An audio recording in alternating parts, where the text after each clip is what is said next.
이제 아까는 이제 김기 선생님하고 이제 얘기를 했는데 지금은 이제 제 시간이라서 이제 이번에 강의를 준비하면서 제 과목이 현대 사회에서의 유교적 가치예요. 유교를 어떻게 볼 거냐. 그런데 이제 그걸 준비하는 동안에 지난번에 이제 대통령 선거가 있었잖아요. 근데 이제 많은 사람들이 정치 얘기를 하면 좀 그렇지만 그걸 보면서 이제 많은 사람들이 그런 얘기를 하더라고요. 이제 한국 사회에서의 변혁이라든가 변화 문제를 얘기를 해서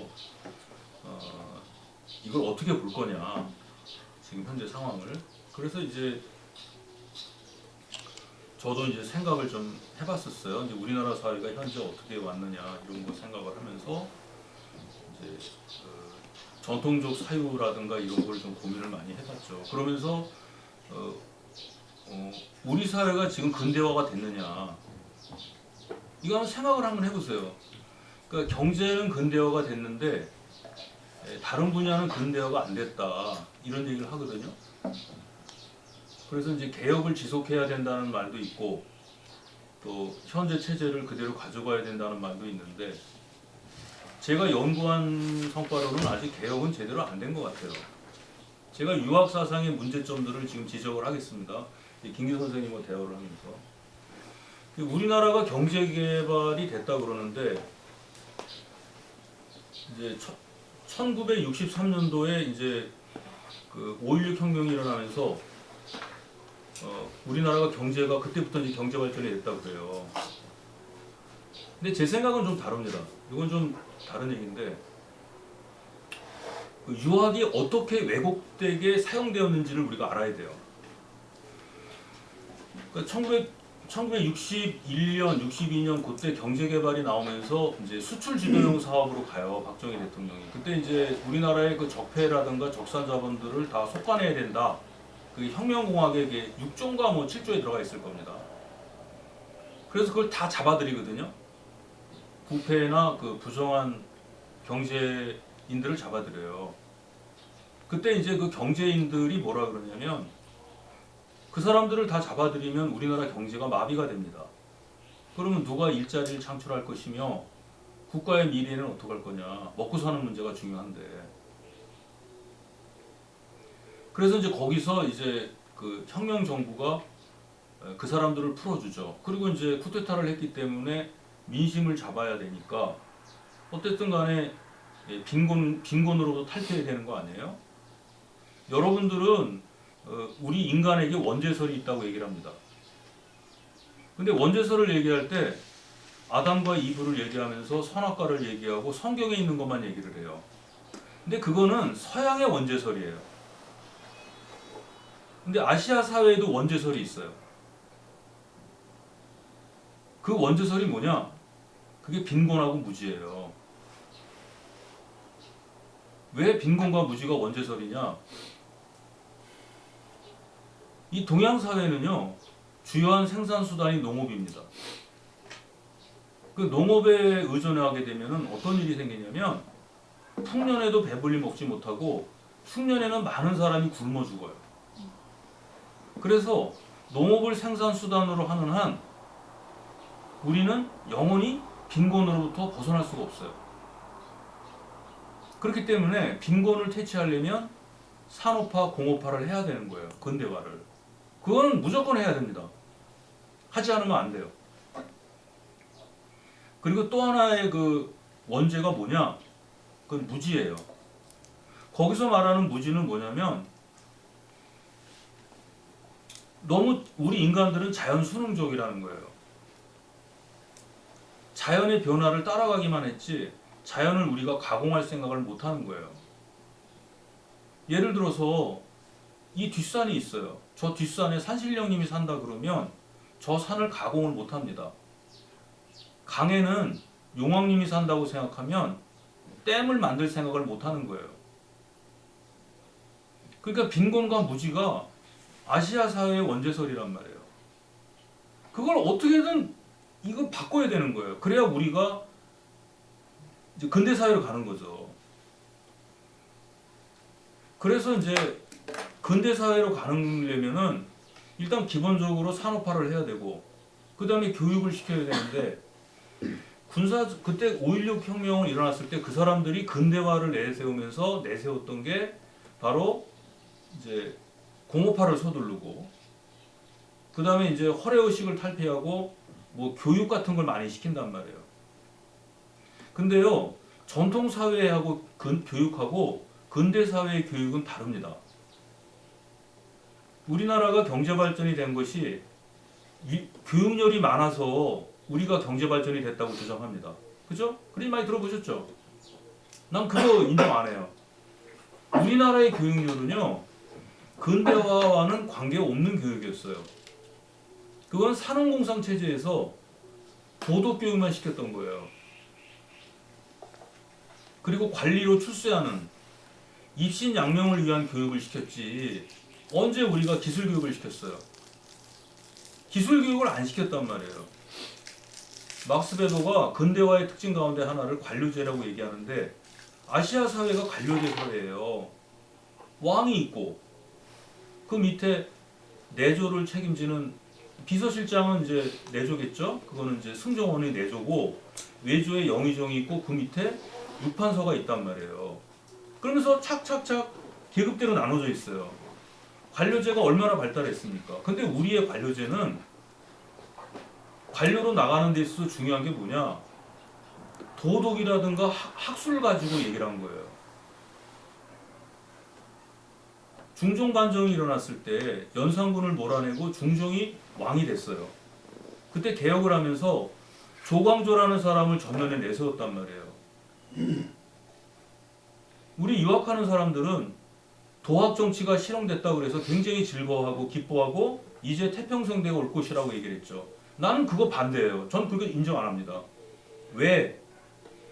조광조라는 사람은 학문적으로 뛰어나고 도덕적으로 뛰어났는지 몰라도 그거는 책상머리일 뿐이에요.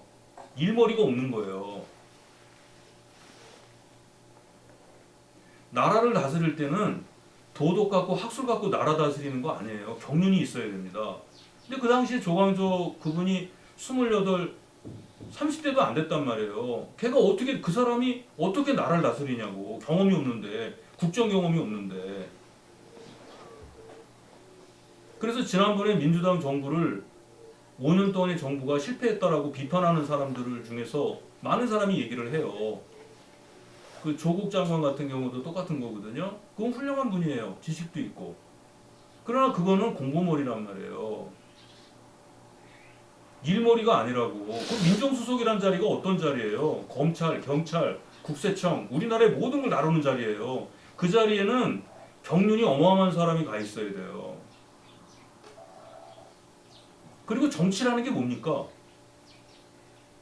정치라는 거는 가치관을 조종하는 거예요. 가치를. 여기 지금 이제 많은 사람이 있는데 서로가 추구하는 가치가 다르단 말이에요. 옳다고 생각하는 게. 어떤 사람은 이렇게 하는 게 옳은 것이고 어떤 사람은 이렇고 가치관이 옳다고 여기는 게 달라요. 그래서 어떤 문제가 발생했을 때 그것을 어떻게 처리할까 고민할 때는 자신이 생각하는 가치에 관에다가 넣어가지고 그게 옳은지 그른지를 결정하는 거예요. 이게 가치관이 다 다르단 말이야.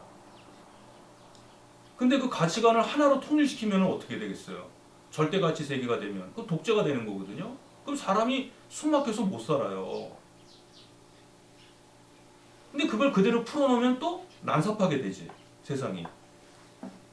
여기 이제 최공 선생 또 얘기하는데 음악을 잘 알 거 아니에요. 음악이 그렇다고.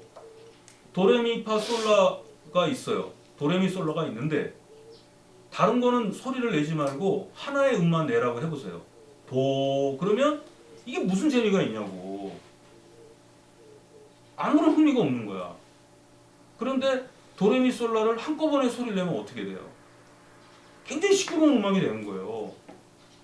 근데 만약에 규칙에 따라서 소리를 내면 어때요? 아름다운 음악이 되는 거야. 정치라고 하는 것은 뭐냐면 정치가가 해야 될 것은 그 가치관, 다른 사람이 생각하는 가치를 조정하고 배분하는 거예요. 그게 정치의 목적이라고. 그런데 도덕적인 사람이 하면 더 좋겠지. 그런데 도덕적인 사람도 정치를 해야겠지만 그 가치를 잘 조정하고 배분할 수 있는 사람이 정치를 해야 나라가 편한 거예요. 근데 우리네 유학 사상은 그러질 못했던 거예요. 전통 사회에서 어떻게 했어요? 도학, 성리학 이것만 했잖아요. 그러니까 도덕적으로 훌륭한 사람, 공부 많이 한 사람, 걔는 공부머리는 돼, 도덕머리 되고. 근데 정치는 그게 아니란 말이죠. 그러니까 우리의 아시아 사회라는 게 그렇게 되었던 거예요. 과거 유럽에서 중세 사회 때는 신앙심이 깊은 사람을 갖다가 정치시켰겠지. 근대 사회에 오면서부터 그게 깨져나가기 시작하는 거예요. 그래서 관료제의 기초도 기술 관료가 돼야 되고, 기술을 갖고 있는 사람들, 정보를 갖고 있는 사람들, 능력을 갖고 있는 사람들을 배치했어야 되는 거예요. 근데 우리나라 실태가 지금 어떻습니까? 지금 조금 있으면 이제 국회 청문회 합니다. 그 사람의 능력이 대단히 중요한 거예요. 먼저 번에 우리나라 부동산 문제가 왜 생겼어요? 능력 있는 사람이 관료로 나가야 돼요. 그러니까 이제 박정희 대통령이 경제 개발을 했을 때 그걸 내세웠는데, 그 당시 그 사람이 그걸 슬로건으로 내세우고 나온 거예요. 근데 경제 개발을 시키면서 어떻게 했느냐? 빨리 경제를 하다 보니까 경제를 규모만 키우려고 했던 거예요. 여러분이 만약에 자식이 있어. 걔가 몸이 왜소해. 그러면 걔를 어떻게 하면 몸집을 불리는지 방법 아세요? 라면을 잔뜩 먹여. 그렇지. 아니면 더 좋은 방법은 방에다 가둬놓고 빵하고 우유만 계속 먹이는 거예요. 운동도 안 시키고. 그래서 이제 이 한간에 이제 조직폭력 하는 사람들이 등치가 이만하거든. 어떻게 키우는 줄 아세요?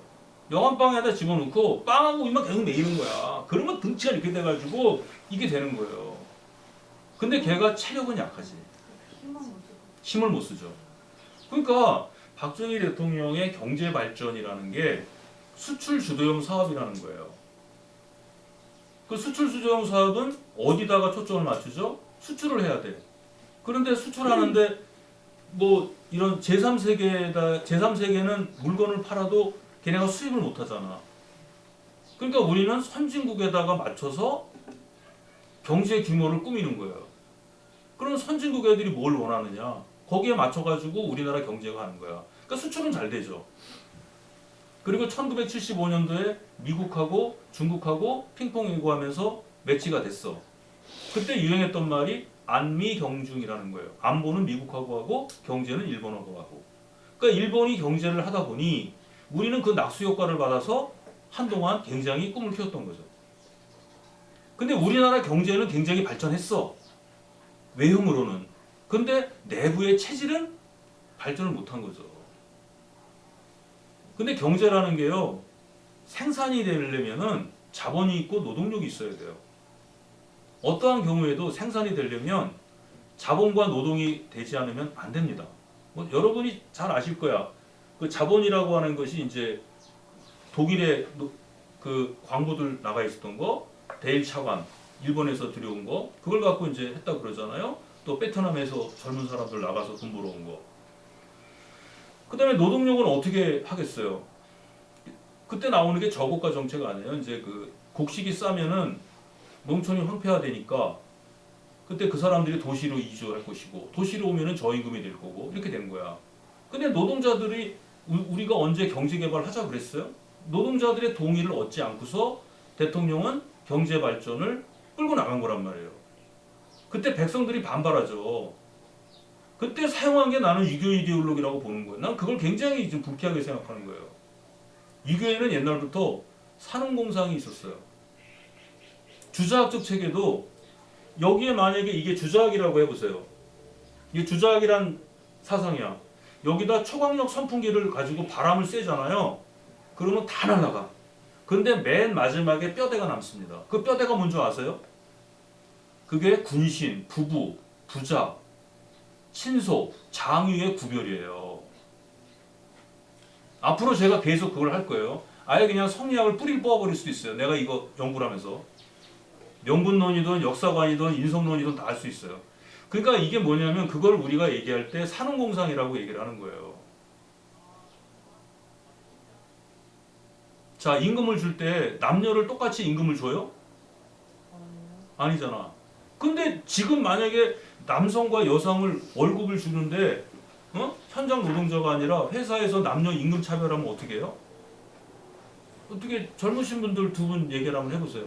인정해요? 왜 안 해? 아, 그러면 사람이 아니지. 옛날에 사람다움이 뭐예요? 사람다움 남녀 차별인데 여자는 남자의 4분의 1밖에 힘을 못 쓰잖아. 그러면 4분의 1만 월급을 줘야지 왜 많이 줘? 반발해보세요. 반박해보세요. 힘은 못 써도 머리는 잘 쓰잖아요. 그건 잔머리. 근데 이게 전통사회에서는 남녀를 차별했단 말이에요.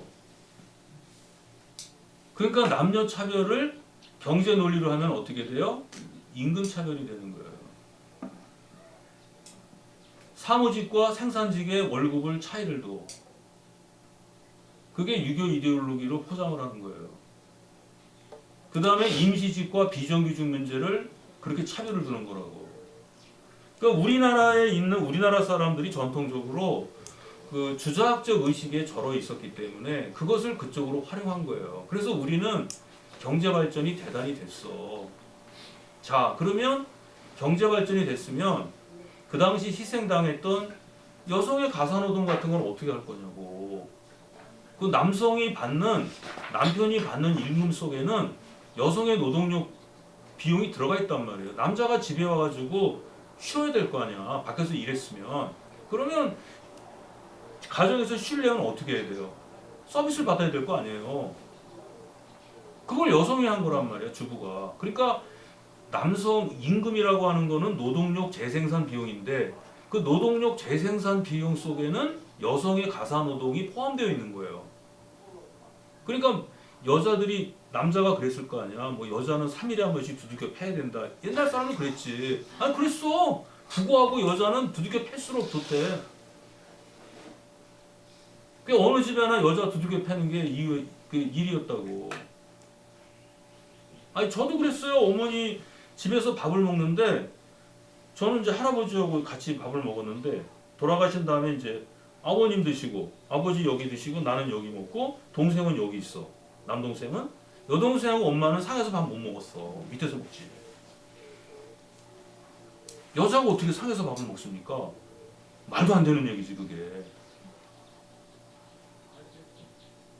그 당시 사회는 그랬죠. 지금 그랬다가 난리 나지. 근데 어쨌든 간에 그 당시에 여성 노동이나 그 생산직 노동자나 또는 비정규직 노동자가 노동을 해서 국가의 경제를 이루었으면 그 부를 그쪽에 돌려줘야 돼요. 그래서 그 사람들을 교육을 시키고 같이 가야 된다고. 그래서 경제라는 게 규모를 키우는 것도 중요하지만 내부 체질 개선하는 것도 중요한 거예요. 근데 우리나라 정부는 그걸 못했던 거예요. 그러니까 경제는 엄청나게 발전했는지 모르지만 경제를 담당하던 사람들은 약해져 있는 거예요. 그러다가 1980년대에 와서 사람들이 알아차린 거죠. 그전엔 몰랐어. 그러다 88 올림픽 거치고 나서 이제 대외 개방이 되다 보니 다른 나라는 그렇게 안 살거든. 저 나라는 저렇게 사는데 우리는 왜 이렇게 사느냐. 그리고 학자들이 유학을 갔다가 돌아오면서 서구 사회 얘기를 자꾸 하다 보니 이제 한국 사회가 바뀌는 거예요. 그러니까 경제 발전을 할 때도 노동자들이나 농민이나 그 희생한 사람들의 동의를 받고 했느냐, 그걸 안 한 거예요. 그게 우리나라 경제가 크게 됐던 거죠. 그래서 우리나라는 경제 규모는 엄청나게 커졌지만 실제로는 경제는 아직도 후진국을 면치 못하고 있는 거예요. 또 하나가 뭐냐? 경제가 발전하려면요, 다른 분야에도 개혁이 돼야 돼요. 제가 이제 막스 베버 얘기를 자꾸만 해서 그런데 막스 베버가 얘기하는 근대화의 징후라는 게 뭐냐면은 분권화. 아직도 권력을 다 한쪽에 몰아갖고 있잖아요. 근데 대통령 중심제를 가지고 대통령이 제왕적 권력을 갖고 있는 나라는 전 세계에 세 나라밖에 없어요. 미국하고 대만하고 한국하고. 이것도 분산을 시켜야 돼요. 그게 안 돼 있는 거야. 그 다음에 개인과 개인과를 혈연, 지연, 학연으로 다 연결이 돼 있단 말이에요. 그것도 개인화가 돼야 돼. 그러면 사회가 흩어지고 개인들을 어떻게 통합할 거냐라는 문제가 나오죠. 그건 네트워크로 가야 돼요. 지금 인터넷이 발전했잖아. 다 우리 할 수 있어. 그 다음에 나오는 게 이제 합리화라는 거예요. 제가 한 가지 예를 들게요. 답을 해보십시오. 허준이라는 사람이 과거를 보러 서울을 갔어요. 그러다가 진천 버드네코교에서 헐벗고 굶주린 백성들이 우리 좀 도와주시오 했는데 다른 사람들은 안 도와줬대. 그 허준이 혼자만 도와주다가 과거급제 시험 보는 데를 못 갔어요. 근데 그 허준의 스승 그 유이태의 아들인 유도지라는 사람은 그냥 갔다 그러잖아. 누가 합리적인 거예요? 아니 이게 선생님은 어떻게 보세요? 그런 거에서 합리적인가 해부를 따지면 유도지처럼 하는 게 합리적이겠지. 그러니까 그게 왜 유도리처럼 하는 게 합리적일까요? 근데 허준은 그러면 비합리적인 사람일까요? 그럼 또 허준은 또 허준대로 자기가 했던 게 합리적이라 하겠죠. 그게 이제 그거는 이제 우리가 이제 얘기를 해봐야 되는데 그게 이제 문제. 그게 이제 아시아적 사유와 유럽적 사유의 이제 핵심이거든요. 근데 이제 이게 허준이라는 사람 같은 경우는 어떤 실질적 합리성이라 그래서 일단 사회적인 거를 따라간 거예요. 막스 베버가 얘기하는 건 실질적 합리성이 있고 이제 형식적 합리성이 있대요. 과거 보러 간 놈이 왜 거기서 백성을 다 거기서 고치고 앉아 있습니까? 그걸 하려면 해야 되는 거예요. 요즘에 검찰 개혁 문제가 나올 때도 똑같은 겁니다. 검찰 개혁 하려면 하는 거예요. 거기 무슨 중재와 타협이 필요해. 그냥 가야 되는 거예요. 하나를 목표를 보고. 그게 왜냐하면 서양과 동양의 차이점 때문에 그래요. 서양에서는 기독교의 소명의식 때문에 우리가 살아가는 목적이 신이 설계한 세계가 있어요. 그 세계를 맞추는 거예요. 그걸 따라가야 돼요. 그래서 행복을 현실에서 두지 않고 내세에 둔다고요. 이성에 두는 거지. 외부 세계가. 그리고 그것을 소명이라고 그러고 그걸 이루기 위해서 살아가요. 그러니까 현실에서 사람들이 배를 굶든 뭐 하든 그걸 신경 안 쓰는 거. 하느님 목적으로 가는 거예요. 그게 좀 야박한 얘기 같지만 그게 무슨 정치냐라고 하겠지만은 어쨌든 간에 사유 방식에서는 목표가 현실 밖에 있어요.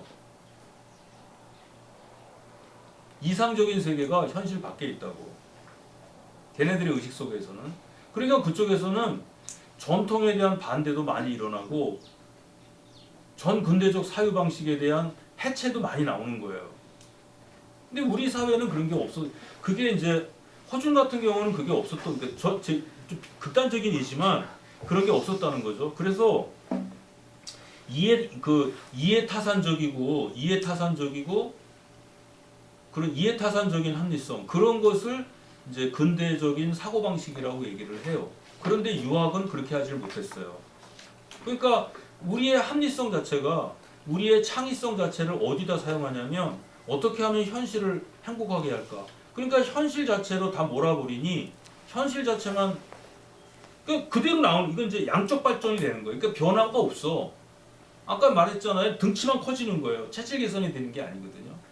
그래서 저는 이런 것들이 어디서 왔느냐? 그게 이제 유학에서 그거를 정치가들이 유학 사상을 그런 식으로 이용을 했다라고 보는 거죠. 그러니까 유교가 자본주의 발전에 기여했다. 유교가 자본주의 발전에 기여한 게 뭐가 있어요? 교육열? 아까 말씀드렸죠. 전통적인 교육은요. 기술 관료를 키운 게 아니에요. 그래서 이런 말이 있어요. 헤겔이 말한 건가? 누가 한 말이 이런 말이 있다고. 전통적 지식인들한테 경영을 배운다는 거는 어리석은 거예요. 제가 바로 증인이야. 내 사업하다 망했거든요. 난 공부머리는 되는데 일머리가 없어요. 아니 돈 버는 놈이 돈만 벌어야지. 옛날에 왜 산업공상에서 장사치라는 얘기 나오는 줄 아세요? 장사치가 아무리 도덕적이라고 주장을 해도요.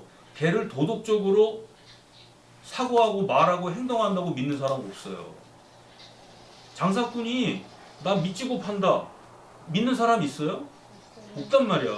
장사치는 장사치일 뿐이에요. 걔는 아무리 걔가 도덕적으로 윤리적으로 행동을 해도 그 사람이 도덕적이고 윤리적이라고 인정 안 해줘요. 전통사회에서. 그러면 그냥 장사치에 불과한 거야. 그러니까 걔는 어떻게 하죠? 돈만 버는 거야. 그게 걔 목적인 거예요. 근데 우리가 지금 사고를 할 때 그런 사고를 못 하는 거죠. 그런 사고를. 그러니까 우리의 교육이라고 하는 거는 뭐 기술 관료가 된다든가 상업을 발전시킨다든가 공업을 발전시킨다든가 그런 쪽의 교육이 아니었던 거예요. 그냥 오로지 스카이대를 가야 된다. 출세해야 된다. 그런 쪽으로 교육을 시켰지 언제 기술 교육을 시켰냐고. 그리고 기술 교육은 천한 거예요. 그리고 그건 누가 하는 거죠? 그건 중인들이 하는 거예요. 그걸 우리가 교육열이라고 말할 수 있어요? 그러니까 유학사상이 교육사상이 교육열이 있었기 때문에 그거에 기반해서 자본주의가 발전했다라고 하는 것은 전 그건 다시 생각해 봐야 된다. 그러니까 우리 사회가 앞으로 더 좋은 사회가 되려면 전통에 대한 철저한 재해석을 할 필요가 있다라는 게 이제 제 생각입니다. 그래서 그런 부분을 가지고서 이제 이걸 얘기를 한번 해보려고 그랬던 거예요. 그래서 이제 저는 이제 그거를 이제 기준으로 해서 이제 강의 준비를 했었는데 또 가만히 생각해 보니까 그게 지금 당장 또 펼치기는 좀 어렵겠더라고요. 그래서 좀 부분적으로 좀 이렇게 수정을 해야겠다. 그렇게 해서 이제 생각을 했던 거죠. 그러니까 제가 이번에 이제 여기 결성의 한교에서 강의를 할 때 주제는 그런 것들일 거예요. 오늘은 제가 첫 시간이라서 어떻게 강의를 하고 어떤 식으로 내용을 이행을 할 것인가를 하면서 이제 그런 식의 주제를 이제 얘기를 했던 겁니다. 그래서 이제 이번에 하면서 제가 중간에 좀 어떤 건 어려운 것도 있어요. 근데 선생님이 계시기 때문에 김기 선생님도 그 불교라든가 노장 사상에 해박하시거든요. 그래서 제가 이제 불교적 사유도 제가 이제 할 겁니다. 불교에 대해서도 얘기를 해보고 또 여러분도 또 궁금하신 게 있을 거예요. 여기도 이제 교회에 다니시거나 또는 뭐 천주교회 그 카톨릭에 다니시면은 그쪽에서 말하는 거하고도 우리 그 유학 사상이 또 어떻게 다른가? 그다음에 전근대적 사유와 그 근대적 사유는 어떻게 다른가? 이런 것도 얘기를 해보고 또 자본주의라고 하는 것을 우리는 어떻게 이해를 해야 되는가? 근데 자본주의를 무조건 나쁜 거냐? 그건 또 아니란 말인데 지금 양복을 입고 있는데 옛날 같으면 나 이거 못 입거든요. 자본주의 사회는 적은 비용을 들여서 좋은 품질을 만들어내면 되는 거죠. 경쟁이 있으니까. 그러니까 나도 이런 옷을 입는 거예요. 그러니까 자본주의라는 게 반드시 나쁜 거는 아니다. 그게 이제 극단적으로 됐을 때는 안 되는 거죠. 그래서 이제 제국주의가 나오는 거니까 이제 그런 것도 우리가 이제 얘기를 해보면서 이제 유학 사상을 어떻게 이제 현대화할 거냐 이런 것도 좀 생각을 해보고 이제 그걸 이제 이번 이제 강의를 하면서 해 나가려고 합니다. 그래서 오늘은 그냥 하면서 아까 이제 김기 선생님하고 이제 경물치지나 거경 사상 그걸 하기로 했어요. 거경 사상. 그래서 이제 그 거경이라는 게 뭐냐, 독리라는 게 뭐냐 이제 했는데 이제 커뮤니케이션이 제대로 안 돼가지고 이제 전통 사상에 대한 얘기를 이제 아까 했던 거죠. 아까 그 한시를 이제 해석하면서도 상당히 좀 변화가 있죠. 제가 생각하는 거하고 선생님이 생각하시는 게 다르잖아요. 이제 저는 막 그걸 어깃장을 놓으면서 트집을 잡지 않습니까? 이 말이 되냐 이게 막 그렇게. 근데 이제 그러니까 저는 이제 제가 이상한 놈이죠. 나쁜 놈은 아닌데 이상한 놈인데 그런 것들을 이제 하는 거예요. 그래서 이제 여기 이제 보세요. 이거 어떻게 띄우죠? 이거 천명집 위성 이거 나와야 되는데, 네, 요거 있잖아요. 요게 이제 이게 중용에 있는 말이에요. 선생님께서 한번 해석을 한번 멋있게 한번 해주시죠. 천명지 위성이요, 설송지 위도요, 수도지 위견이라 뭐 이런 거 있잖아요. 이거. 원문? 네, 원문하고 주석도 같이 한번 해보면 좋죠. 천명지 성이요 술성지도요 수도지 교원이라 이 끝에서 두 번째 장이에요. 네. 이게 이제 중용의 첫 구절 아닙니까? 그 원문대로 그냥 해석을 하는 그렇죠. 거예요. 예. 원동력도 이제 예. 원문하고 전통적 해석이요. 예. 주저주가 나오니까 뭐. 예. 하늘이 맹한 것을 일러 성이라고 하고, 우리가 보통 뭐 본성, 성품 뭐 그러잖아요. 그것을 중용에서는 이제 하늘이 맹했다고 이제 그렇게 본다 이 이야기죠. 이제 뭐 논어나 맹자에서 하늘은 뭐 인격적인 그런 의미의 하늘도 있어요. 그럼 이것도 제가 볼 때는 내 교수님 어찌 할지 모르겠지만, 그리고 중용에는 전체적으로 보면 유가적 색채도 있고 도가적 색채도 있고, 그 자사라고 하는 사람이 혼자서 지었다고 하는 것은 제가 파악하기로는 조금 무리가 있다. 그 유가와 도가가 결합이 되었고, 뭐 그 비슷한 시기로 지어진 걸로 보는 이제 주역에도 뭐 계사전이라고 하는 부분이 있거든요. 거기도 보면 이제 유가하고 도가의 색채가 같이 섞여 있는 것 같은데, 하여튼 제가 보기로는 여기 천명은 뭐 인격천인 것 같아요. 하늘님이 맹한 걸 일러 성이라 하고, 그 이제 우리 본성 하늘이 좋다 이 이야기가 되겠죠. 기독교로 말하면 하나님이 좋은 거다 이거 되겠죠. 왜냐하면 이제 원래 그 맹자까지는 확실히 유하기는 종교적 그런 색채가 있거든요. 아무리 부정해도 뭐 재래, 의래 그거부터 시작해서 그것은 원시 어떤 종교적 거기서 또 출발된 거라고. 서경이나 시경이나 이런 데는 보면 그게 이제 유학의 하나 유학 사상의 뿌리라고 볼 수 있는데, 거기 보면 인격천, 그 당시로는 하나라 은나라 때는 상제라 그래, 제라고 그랬죠. 주나라 이후로 들어와서는 제자를 하늘천자로 바꾸어서 이제 그렇게 설명을 하는데, 하늘님이 맹한 걸 일러 성이라 한다. 그 다음에 이제 이 두 번째 구절이 좀 어려워요. 이제 성품을 따르는 것을 일러 도라 한다. 우리 보통 도라 그러잖아요. 이 개념, 성이라는 개념이 뭐냐, 도라는 개념이 뭐냐, 그건 이제 중용 첫 구절에서 확실히 이제 알 수 있는데, 도는 밑에 주자의 이제 주에도 보면은 사람이 마땅히 행해야 될 도리, 규칙, 그 행동의 법칙, 그걸 도라고 한다 이 말이지. 그러면 이제 부부에는 서로 부부는 아까 우리 막 이게 남자를 높이고 여자를 막 낮추고 그렇게 전통 사상은 원래는 유학 전통 사상 그런 거 아니에요. 오히려 이제 남존여비 이런 거는 법가 사상 쪽에서 많이 들어왔어요. 그 삼강 사상이 법가에서 들어온 거거든요. 육아에는 삼강 그런 거 없어요. 그 부부 유별 남자와 여자는 서로 가림이 있다. 조심해 동등하다는 이야기거든. 자, 그러니까 부부에는 서로 뭐 어떻게 해야 되고, 아버지한테는 어떻게 하고, 자식한테는 어떻게 해야 되고, 마땅히 해야 될 도리가 바로 도가 되는 것이죠. 그러니까 사람이 마땅히 해야 될 도. 요거는 이제 노장철학에서 말하는 도하고 의미가 확 달라요. 그건 다르고, 유학에서 도는 또 윤리, 인간이 마땅히 행해야 될 길로서의 도다. 근데 이제 이게 솔성이라고 하는 게 참 헷갈리게 이제 그렇게 어렵게 되어 있어요. 자, 그러면 하늘이 명한 걸 성이다. 내 성품을 따라서 사는 것을 도라고 한다. 그러면 도는 동사처럼 그렇게 되잖아요. 따라 살아가는 그런 행위를 도라고 한다. 이렇게 돼버리죠. 그럼 이제 그렇게 하면 안 되고. 그러니까 성품대로 주어진 길, 나의 본성에 의해서 인간 세계에 행해야 될 주어진 길, 그게 도다. 그래서 솔성을 이제 성품대로 있는 것을 일러 도라 한다. 저는 그렇게 하고, 율곡 선생도 그렇게 해석을 해요. 성품을 따르는 행위 자체를 도라고 하면 이 말이 안 되는 거야. 성품을 따른다는 건 동사잖아요. 도는 명사잖아. 그럼 그렇게 연결이 안 되는 거라. 그럼 성품대로 있는 인간의 도리. 우리 본성에는 아버지를 공경하고 자식을 사랑해야 되고, 우리 성품 속에는 그런 도리가 들어있는 거예요. 그렇게 해석을 해야 된다 이런 이야기고. 그 다음에 이제 우리가 마땅히 해야 할 이 도를 수도지. 우리 왜 도 닦는다 그런 말 많이 하죠, 그죠? 그게 지금 우리는 잘못 알고 있는 부분이 굉장히 많아요. 중용에서 수도는 뭐냐면 그 인간의 도리를 잘 행할 수 있게끔, 이제 주자의 주석입니다.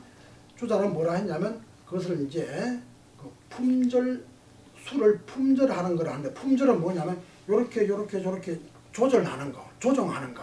그럼 하나의 말하자면 뭐 예법 아니면 국가의 뭐 정치 행벌, 그러니까 사람을 올바른 길로 가게 하게끔 하는 모든 제도, 유도 장치, 그걸 수도라 해요. 그런 유도 장치를 갖추는 것을 수도라 한다 말이지. 그리고 유도 장치를 올바른 길로 갈 수 있도록 유도 장치를 갖추는 것, 그걸 바로 교육이라 한다. 그럼 이 첫 구절은 쉬운 듯 해도 아주 정말 어려워요. 완전히 우리 일반인이 아는 것들.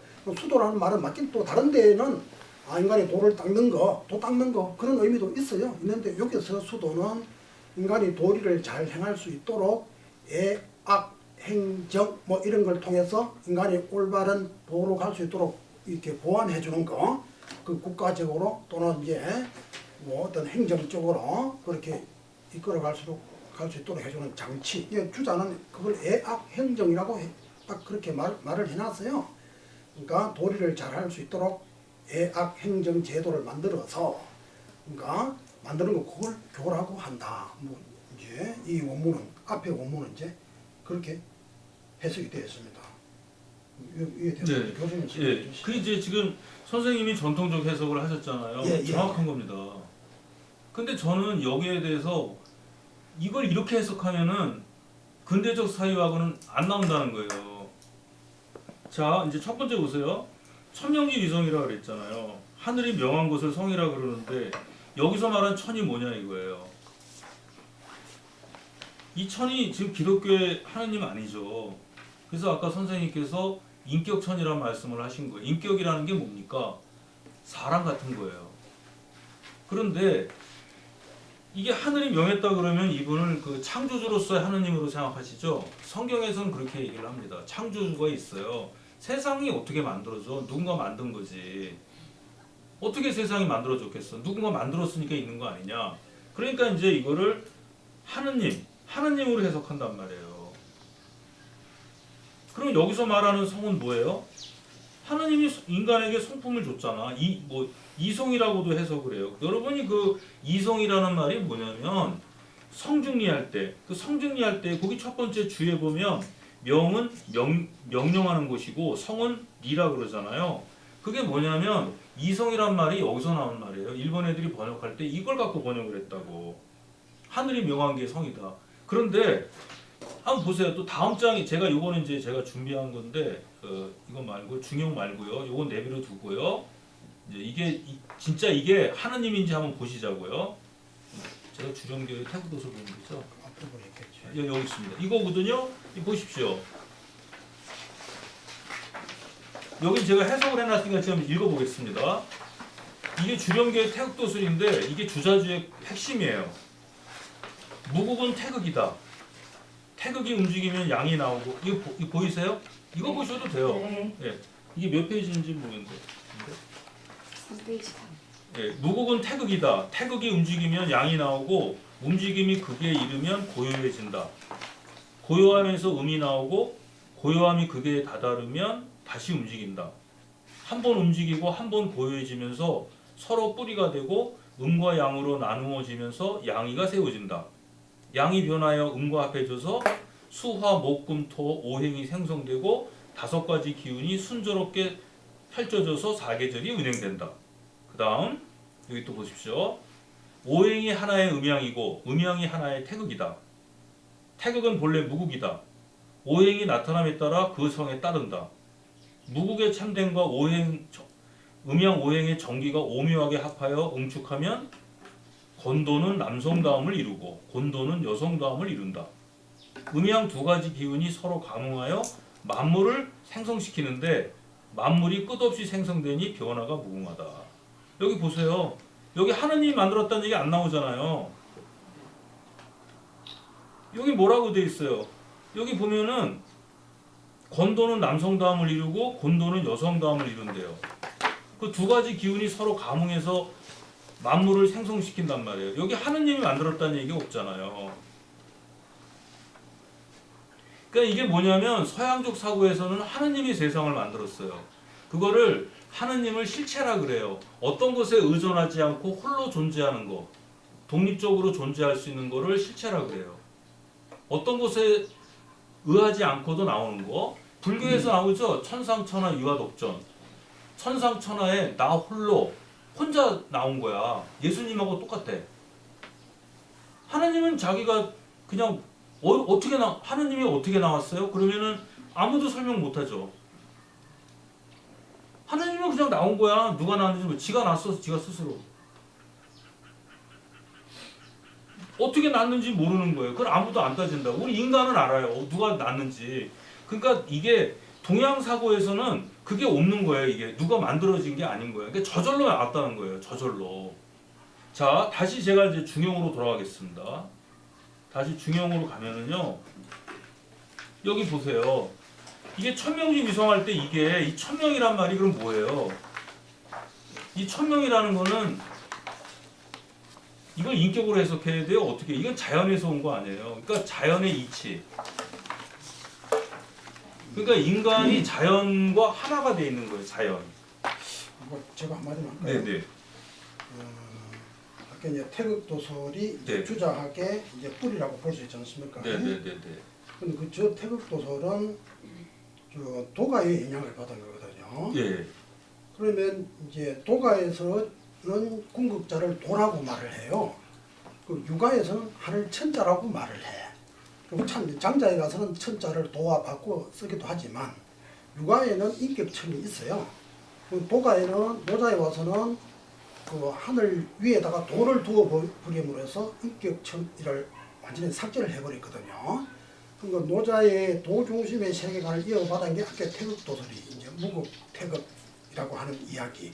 그리고 그거는 주름계가 도가의 영향을 받아서 이것을 도가의 틀 위에 이제 유학의 인간론을 설명하기 위해서 이제 출발된 것이고, 중용 이 구절 자체로는 내가 볼 때는 중용에는 인격천으로 말했던 천, 아니면 이제 자연 도가의 어떤 자연천으로 말했던 천도 뭐 이런 개념으로 이렇게 그게 혼재되가 있어요. 그 주역에도 그렇고 주역에도 이름 일랑지 위도다. 한번 음하고 한번 양하게 하는 게 도다. 그렇죠, 도죠. 그러니까 자연론도 도인데 어떤 경우는 하늘님으로 하늘 천자가 또 나와요. 그러니까 주역에 이제 그 뒷부분에 개사전이라고 하는 편이 있는데 거기나 중용이나 요거는 뭐냐면 인격천과 자연도가 이게 막 섞여 있는 그런 상황이 돼 있어요. 그래서 이게 잘 분별해서 읽어야 되는데, 그럼 제가 볼 때는 저는 뭐 도가인지 유가인지 나도 잘 몰라. 양쪽 다 같이 공부를 하니까. 근데 이 천명지 위성 이 천자는 인격천 같아. 왜냐하면은 그 논어나 맹자의 그 하늘 천자는 그게 하늘님으로서의 천자 맞아요. 그게 이제 나중에 이제 그 주자학으로 와서 그 하늘 천자는 이제 리라는 개념으로 또는 도가의 이름을 불러서 도라는 개념으로 바꿔치기 해서 부르는데, 그러니까 하은은 인격천으로서의 제자를 말하고 이제 주나라 와서는 그 제자를 하늘 천자 도덕관념을 가진 이제 주제자 이제 최고 인격자로 이제 하늘 천자로 바꿔 부르는 것뿐이지. 그래서 이 중용의 천명지 유성 이 구절은 순전히 유가적인 그런 색깔인 것 같아요. 그러니까 태극도설 그거는 도가식으로 유가를 이제 해석하려고 하는데 있기 때문에 그 태극도설의 무극태극 그거를 여기에 배치시키는 거는 그럼 도가식으로 보면 그렇게 설명할 수 있다 이렇게 하면 되는데 천명지 위성의 진정한 의미를 해석하는 데는 이제 또 한계가 좀 있을 것 같고, 또 진짜 깜짝 놀랄 게 무극태극이라고 하는 아까 태극도설 그걸 제일 첫 번째 구절 그게 이제 위조됐다 그래요. 송서의 주돈이 그 주렴계 전에 보면은 거기는 자무극이 위태극이라 무극으로부터 태극이 생겨났다. 그다음에 태극에서 음양이 나왔다. 음양에서 오행이 나왔다. 오행에서 만물이 나왔다. 이게 도가의 자연론적인 이제 우주 발생론 그게 딱 맞는데 주자라는 사람이 와서 그럼 이건 기론이잖아. 이거 도가잖아. 해서 머리를 쓴 게 이제 그러니까 무극이 태극, 무극이면서 태극이다. 그럼 무극과 태극이 같은 등급의 개념으로 바꿔버리고 그거에 바로 리다 이렇게 말해버리거든요. 그거는 주자가 약간 사기쳤다고 나는 이제 그렇게 보지. 도가 공부하고 이거 같이 한 상태에서 보면. 근데 어쨌든 제가 하는 건 이거예요. 동양에는 하느님이 우리 인간이나 세계를 창조했다는 믿음이 없어요. 고대에 있었지 고대. 그건 공자 때까지. 공자 때도 마찬가지인데 중국에서 하느님이 세상을 만들었다는 건 없어요. 왜냐하면 중국 고대의 천이라든가 재 상제할 때 제라는 것은 조상신관념이지 하느님이 없단 말이에요. 서양에서 말하는 그 실체로서의 하느님이 없어요. 이 잘 생각해 봐야 되거든. 그러니까 서양에서는 하느님이 세상을 만들었어요. 하느님이 세상을 아니 하느님이 만든 거 아니야. 하느님이 미쳤습니까? 세상을 만들게. 하느님의 말씀이 만들었지. 인간들이 하느님 말은 왜 세상이 이렇게 어지럽습니까? 하느님 네가 책임져 임마 할까봐 하느님이 직접 얘기를 안 해. 태초에 말씀에 계셨고 그 말씀에 따라서 나온 거지. 하느님도 얼마나 야가 빠졌겠어. 하느님은 말씀을 한 거지. 인간들이 잘못 해석할 수도 있는 거죠. 그러니까 이제 성경 첫 구절에 창세기에 태초에 말씀에 계셨고 그 말씀에 의해서 세상이 만들어진 거란 말이에요. 근데 우리 동양엔 그게 없어요. 왜 이걸 알 수 있냐면 서양에서는 이제 선생님도 아시다시피 교황하고 왕은 달라요. 왕은 현실을 책임지는 사람이고 교황은 하늘을 책임지는 사람이에요. 그런데 동양에는 왕이 현실하고 저세상도 다 책임집니다. 그래서 천자가 있는 거, 천자라고 하는 것은 하느님의 아들이에요. 그러니까 하느님의 수양 아들. 예수님이지 뭐.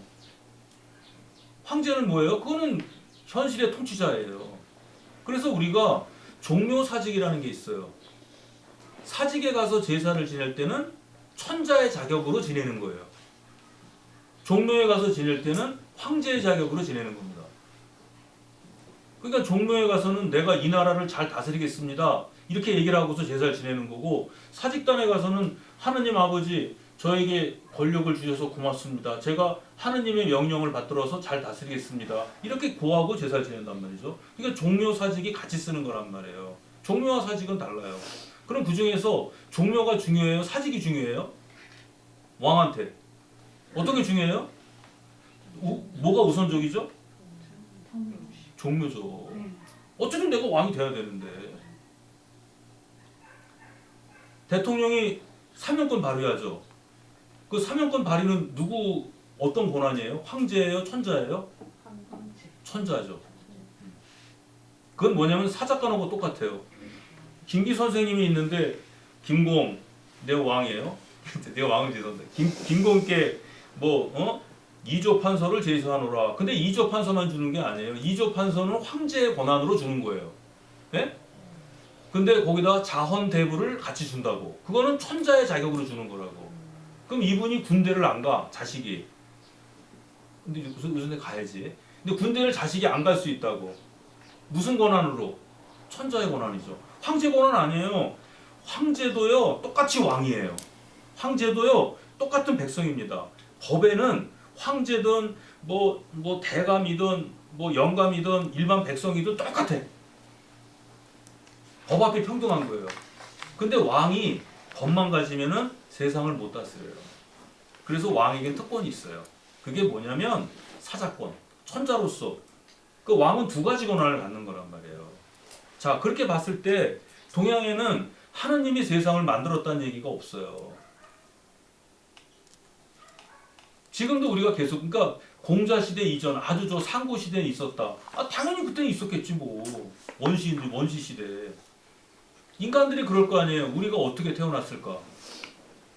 자, 여기서 중요한데 이게 굉장히 중요해요. 서양과 동양을 나누는 기준입니다. 서양 같은 우리 인간이라고 하는 거는 우리 앞에 닥친 문제를 해결할 때 어떻게 하느냐? 우리에게 알려진 지식과 정보를 바탕으로 세계를 해석합니다. 그죠? 우리는 세계를 해석할 때 우리에게 알려진 정보와 지식으로 해석을 하는 거예요. 그러면 원시인들은 어떻게 세계를 해석했을까? 예? 무당을 통해서. 에이, 무당이 어디 있을까? 아이들. 어떻게 해석했을까요? 왜 제가 이 얘기를 하냐면 세계관이 다르면 존재의 구성 방식이 달라져요. 세계관이 다르면 존재의 구성 방식이 달라진다고. 근데 서양 같은 경우는 하느님이 있었단 말이에요. 그 하느님 사상은 그래서 제가 초기 기독교 사상을 연구를 해야 돼요. 초기 기독교들은 초기 기독교가 어디서 탄생하냐면 여러 가지 설이 있어요. 근데 저는 이제 그 트릴치라는 사람이 있습니다. 트릴치라는 사람이 있는데 이게 1984년도인가 그때 번역이 되기 시작해서 2000년도가 안 됐어요. 90년대에 이대 기독교학과의 어떤 교수님이 그걸 번역하시다 돌아가시고 그 대학에 있는 교수들이 번역을 마무리 졌어요. 트릴치라는 사람이에요. 기독교나 그 초기 기독교의 그 내용을 아시고 싶으시면 그 책을 꼭 보세요. 우리나라는 번역이 그거밖에 안 됐어. 일본에는 굉장히 연구가 많이 됐어요. 왜 됐냐면 일본 사람들은 자기네들은 근대화로 나갈 수 있는 계기가 자기네들의 사상에 있다고 믿은 거예요. 그래서 서구 사회는 어떻게 근대화가 됐는가를 연구를 한 거예요. 그러면서 자기네 사회를 거기에 맞춘 겁니다. 근데 우리나라 사회는 그런 연구가 전혀 안 돼 있어요. 중국도 안 돼 있고. 그래서 제가 그 얘기를 하는 거거든요. 자, 그러니까 서양 같은 경우는 애초에 기독교라는 거를 믿는 사람이 누구냐면 노예들이란 말이야. 노예들이라고요. 노예들이라든가 하층민들이 그걸 믿었다고요. 그러니까 노예들이나 하층민들은요, 자신의 존재를 부정할 수밖에 없어요. 왜냐하면 역사든 사회든 국가에서 걔네들은 주체가 될 수 없어요. 노예니까. 그래서 걔네들이 영원히 걔네들이 주체가 되는 방법은 뭐죠? 현실에서의 자기를 부정하는 거야. 그래서 저 세상에 가서 거기서 주체 역할을 하는 거예요. 그래서 거기서 걔네들은 자신의 주체를 부정하고 하느님을 받아들이게 되는 거예요. 불교도 똑같아요. 불교에서 부처님 나라 가려면 어떻게 해야 돼요? 자기 부정해야 돼. 불교에서 그렇죠. 사람에게 제일 나쁜 게 뭐냐면 집착이에요. 집착이 제일 나쁜 거라고. 근데 집착 중에서도 제일 큰 집착이 뭔지 아세요? 가족에 대한 집착이에요. 저도 아들애가 하나 있는데요.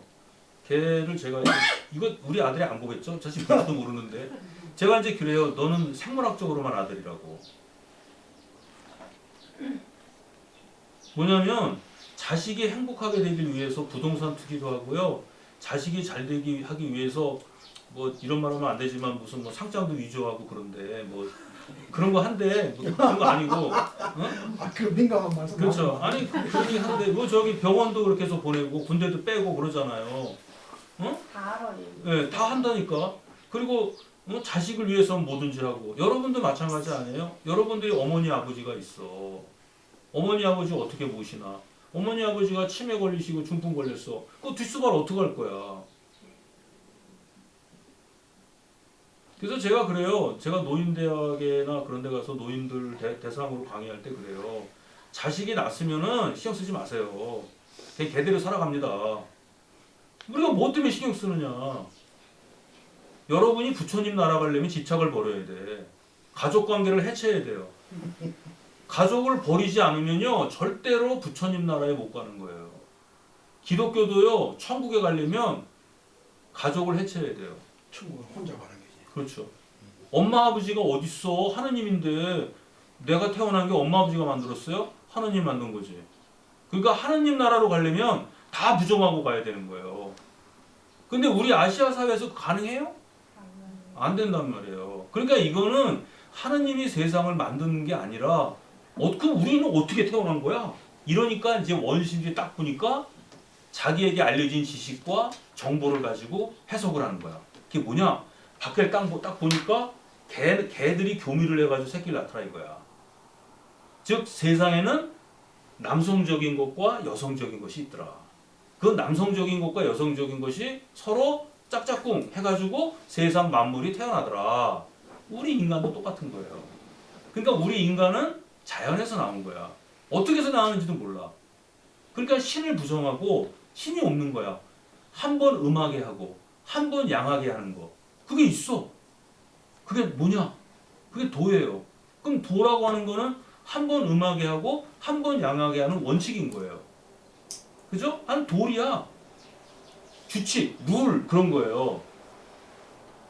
그러면 그 도가 있었으면 한 번 양하게 하고 한 번 양하게 하고 한 번은 음하게 했으면은 그렇게 만든 놈이 있을 텐데 있어야 되잖아.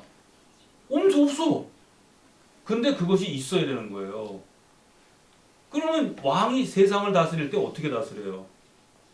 왕이 없는데 어떻게 백성이 먹고 삽니까?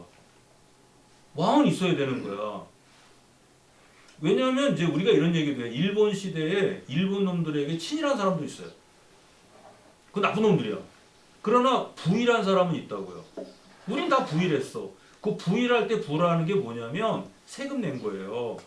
일본 애들이 세금 거두면 세금 내야지. 그 일본 애들이 세금 걷는다 해서 세금 안 내면은 세금 낸 사람을 다 친일파라고 말할 수 없죠. 왜? 어떤 사회를 유지하려면 경찰도 있어야 되고, 그렇잖아. 이게 사회 움직이려면 기본적으로 들어가는 세금 같은 건 내야 될 거 아니에요. 부세는 내야지. 그거 자경단도 있고 만주에서 김자진 장군께서 어떤 동네를 보호한단 말이야. 그럼 보호세 뜯어야지. 김자진 장군이 보호세를 뜯었다고요. 아니, 보호세를 받은 거지, 뜯은 게 아니라. 그런데 그 마적단 낮에는 독립운동하고 밤에는 마적하는 자식들이 여기다 완장 차고 다니면서 내가 김자진 장군의 부하인데 돈 내놔. 막 뜯어갔단 말이야. 김자진 장군이 입장에서 억울하는 거 아니에요? 그러니까 김자진 장군을 뭐라 하냐면 마적이라 그러고 마왕이라 그러고 폭군이라 했단 말이에요. 근데 김자진 장군이 왜 폭군이야? 그러면 그 당시에 그럴 거 아니에요? 김자진 그 사람 조폭 두목 아니야? 왜 그 사람한테 세금 바쳐야 돼? 그런데요, 만주에는 어떤 일이 있었냐? 중국 사람도 아니고 일본 사람도 아니고 그런 국민들이 많았던 거예요. 우리나라는 1905년에 망했어. 예? 1905년에 망한 거예요. 1905년에 계약서를 썼어. 우리나라를 일본에 팔아먹겠다고. 그리고 정미칠조약 때 중도금을 건넸어. 예? 그리고 등기 이전은 1910년에 한 거예요.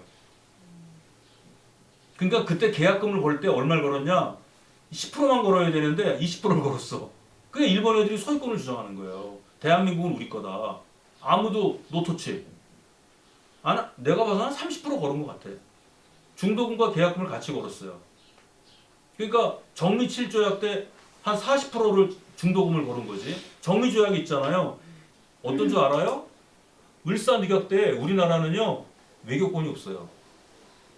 대한민국이라는 나라는 지어진 거야. 여기 최공주라는 사람이 있어요. 그럼 최공주의 권리는 내가 갖는 거예요. 내가는 최공주의 소유권을 안 있어. 그러나 최공주라는 사람은 재판도 못 받아. 저 사람이 왜 재판을 받아? 나한테 다 와야 돼. 그러니까 나한테 다 와야 되는 거예요. 저 사람은 안 오는 게 없는 거예요. 그렇지만 저 사람, 그리고 내가 저 사람이 정미칠조약 때는 내가 입으라는 옷만 입고 내가 먹으라는 밥만 먹어야 돼. 그리고 한일합방이라고 해서 경술 육체가 됐을 땐 완전히 내 거가 되는 거야. 그러니까 을사늑약이 일어나면서 정미칠조약 때 그때 가서는 만주로 사람이 이주를 해요. 근데 그 사람들이 국적을 가져야 될 거 아니에요. 근데 국적이 없는 거야. 그럼 누가 보호를 하냐고. 아무나 죽일 수 있고 누구나 죽일 수 있고 어느 때나 죽일 수 있는 거예요. 거기에 있던 그 백성이 10만 명이 넘었단 말이에요. 그걸 누가 보호하냐고. 그거를 김자진 장군이 독립가들이 운동가들이 보호해 준 거예요. 그걸 보호를 못 받으면 어떻게 돼요? 지금 저기 버마 미얀마 같은 데를 보세요. 보호받지 못하는 사람들 크루즈래 했다구만 내가 크루즈는 한 1억 있어야 되는데 근데 A라도 있어야 돼. 크루즈 타지. 그런 거 없고 크루즈 말고 그 있잖아요. 터키에 있던 쿠르드죠. 응? 국가가 보호를 해줘야 되는데 없는 거야. 그래서 국가가 중요한 거예요.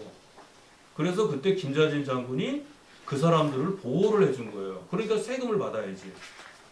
그거를 돈을 뜯어갔다 그래가지고 나쁜 놈이라고 한 거야. 근데 그 사람이 나빠. 당연히 보호한 거죠. 그러니까 외종시대 때도 세금을 내야 된단 말이에요. 그건 부일한 거예요.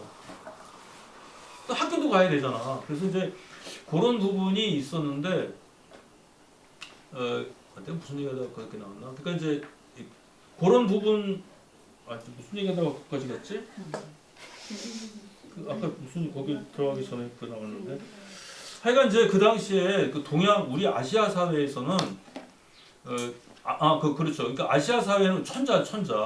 그러니까 천자라는 사람이 있는데 천자라는 사람이 그 가치를 배분하고 사람들을 보호해 주는 사람이에요. 그러니까 천자가 없으면 백성들은 살 수가 없는 거야.